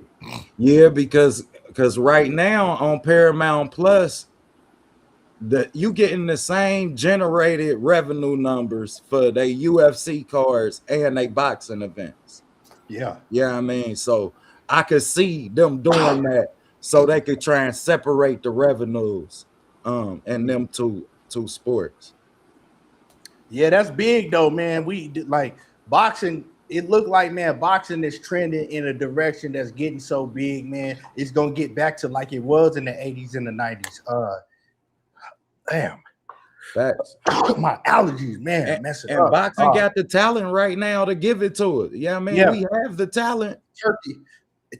Turkey changed the game, though. We gotta like, I know it's a lot of these cats that got channels that you know want to sit up and just hate on what Turkey and them doing. That's what they get up every day, make live streams. But we wouldn't be boxing was going to shit, right? Boxing was going to some shit, and it'll be real bad now with Showtime out the game, ESPN not in the game, and man, it'll be real bad if Turkey hadn't came, dog. It'll be horrible. We wouldn't be getting none of these fights. We wouldn't have never seen no Shakur and T.O., and we wouldn't even be talking about getting a Jerron Boots Ennis and Virgil Ortiz, right? Now we see what the old boxing, when Turkey ain't involved, look what's going on with Jerron Boots Ennis and Virgil Ortiz, right? Look at all the mess because the politics get involved, and then you got these promoters that don't want their fighters to get in the ring with certain fighters because that's their investment, and they it's a bunch of bullshit. So let's bring it back to the Don King and Bob Arum days, to where Don King had all of the fighters in one realm, and he like, I'm not protecting none of y'all. You know what I'm saying? What it's gonna take to make it happen? You fighting him? Shit. We making all the fights because I'm getting the bag out of all of y'all. So if he better than you, if you better than, I'm making the fight. Look at Tyson. He ain't protect Tyson from no smoke. Damn sure did. And Tyson was a $500 million man back in the 80s. And he ain't protect him from no smoke. Even when he came home, he ain't protect. Yeah, that's what I'm saying. Tyson came home, he threw that right in the jungle. And so if they moved back then like they did, like they do in today's boxing, Tyson would have been the most protected fighter ever. Facts. You ain't losing you ain't risking no bag like that, but you lose, you right back in there. So we getting back to that type of shit, and we gotta thank them Saudi cats, man. If it wasn't for them, and we just got Garcia Barrios Matchroom PBC. Yeah, I mean, we just got that. Like shit, that fight card, that whole fight card, great fight card. But it took all three promoters to make it happen. And like you said, that don't happen if he ain't the head of that triangle. Yeah, and people might say what you want to say, but he saved boxing. Like my man say, he flat out saved it, bro. He saved boxing.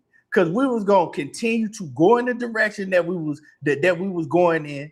Every once in a blue moon, we was gonna get a fight that we was asking for, and the rest of the shit was just gonna be some bullshit. Man, you know what I'm bro, saying? I went to the Bud fight at the end of by like the 9th, 10th round. All the rows was empty, first of all. So it wasn't nothing but you and the Arabs. You talking what fight? You talking about the Bud Canelo fight? The Bud Canelo fight. Yeah. Bro, the Arab sit over by me. He say, "You know this don't happen without Arab money." That's what he said. Hey, that's real shit. Hey, I shook his hand, dog. Bought him a beer. What Canelo made 150 million or something? You feel me? Crazy shit. Come on, man. He was gonna sign that to fight 3 fights with Al. Yeah.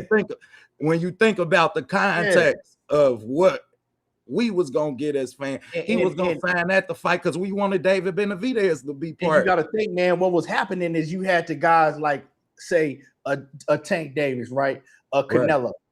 They paying them all the money, right? And the rest of these guys are sitting on the sideline, like hoping and praying. They can't get no payday like that because they're focusing on just them particular guys. Everybody else, they fucked up. Facts.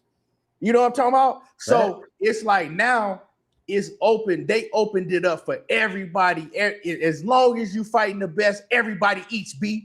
What he said, everybody eats beef. Everybody eating. As long got an activity problem. Here's Zuffa. We got an activity problem. Here's Zuffa. Here's Zuffa. Bro.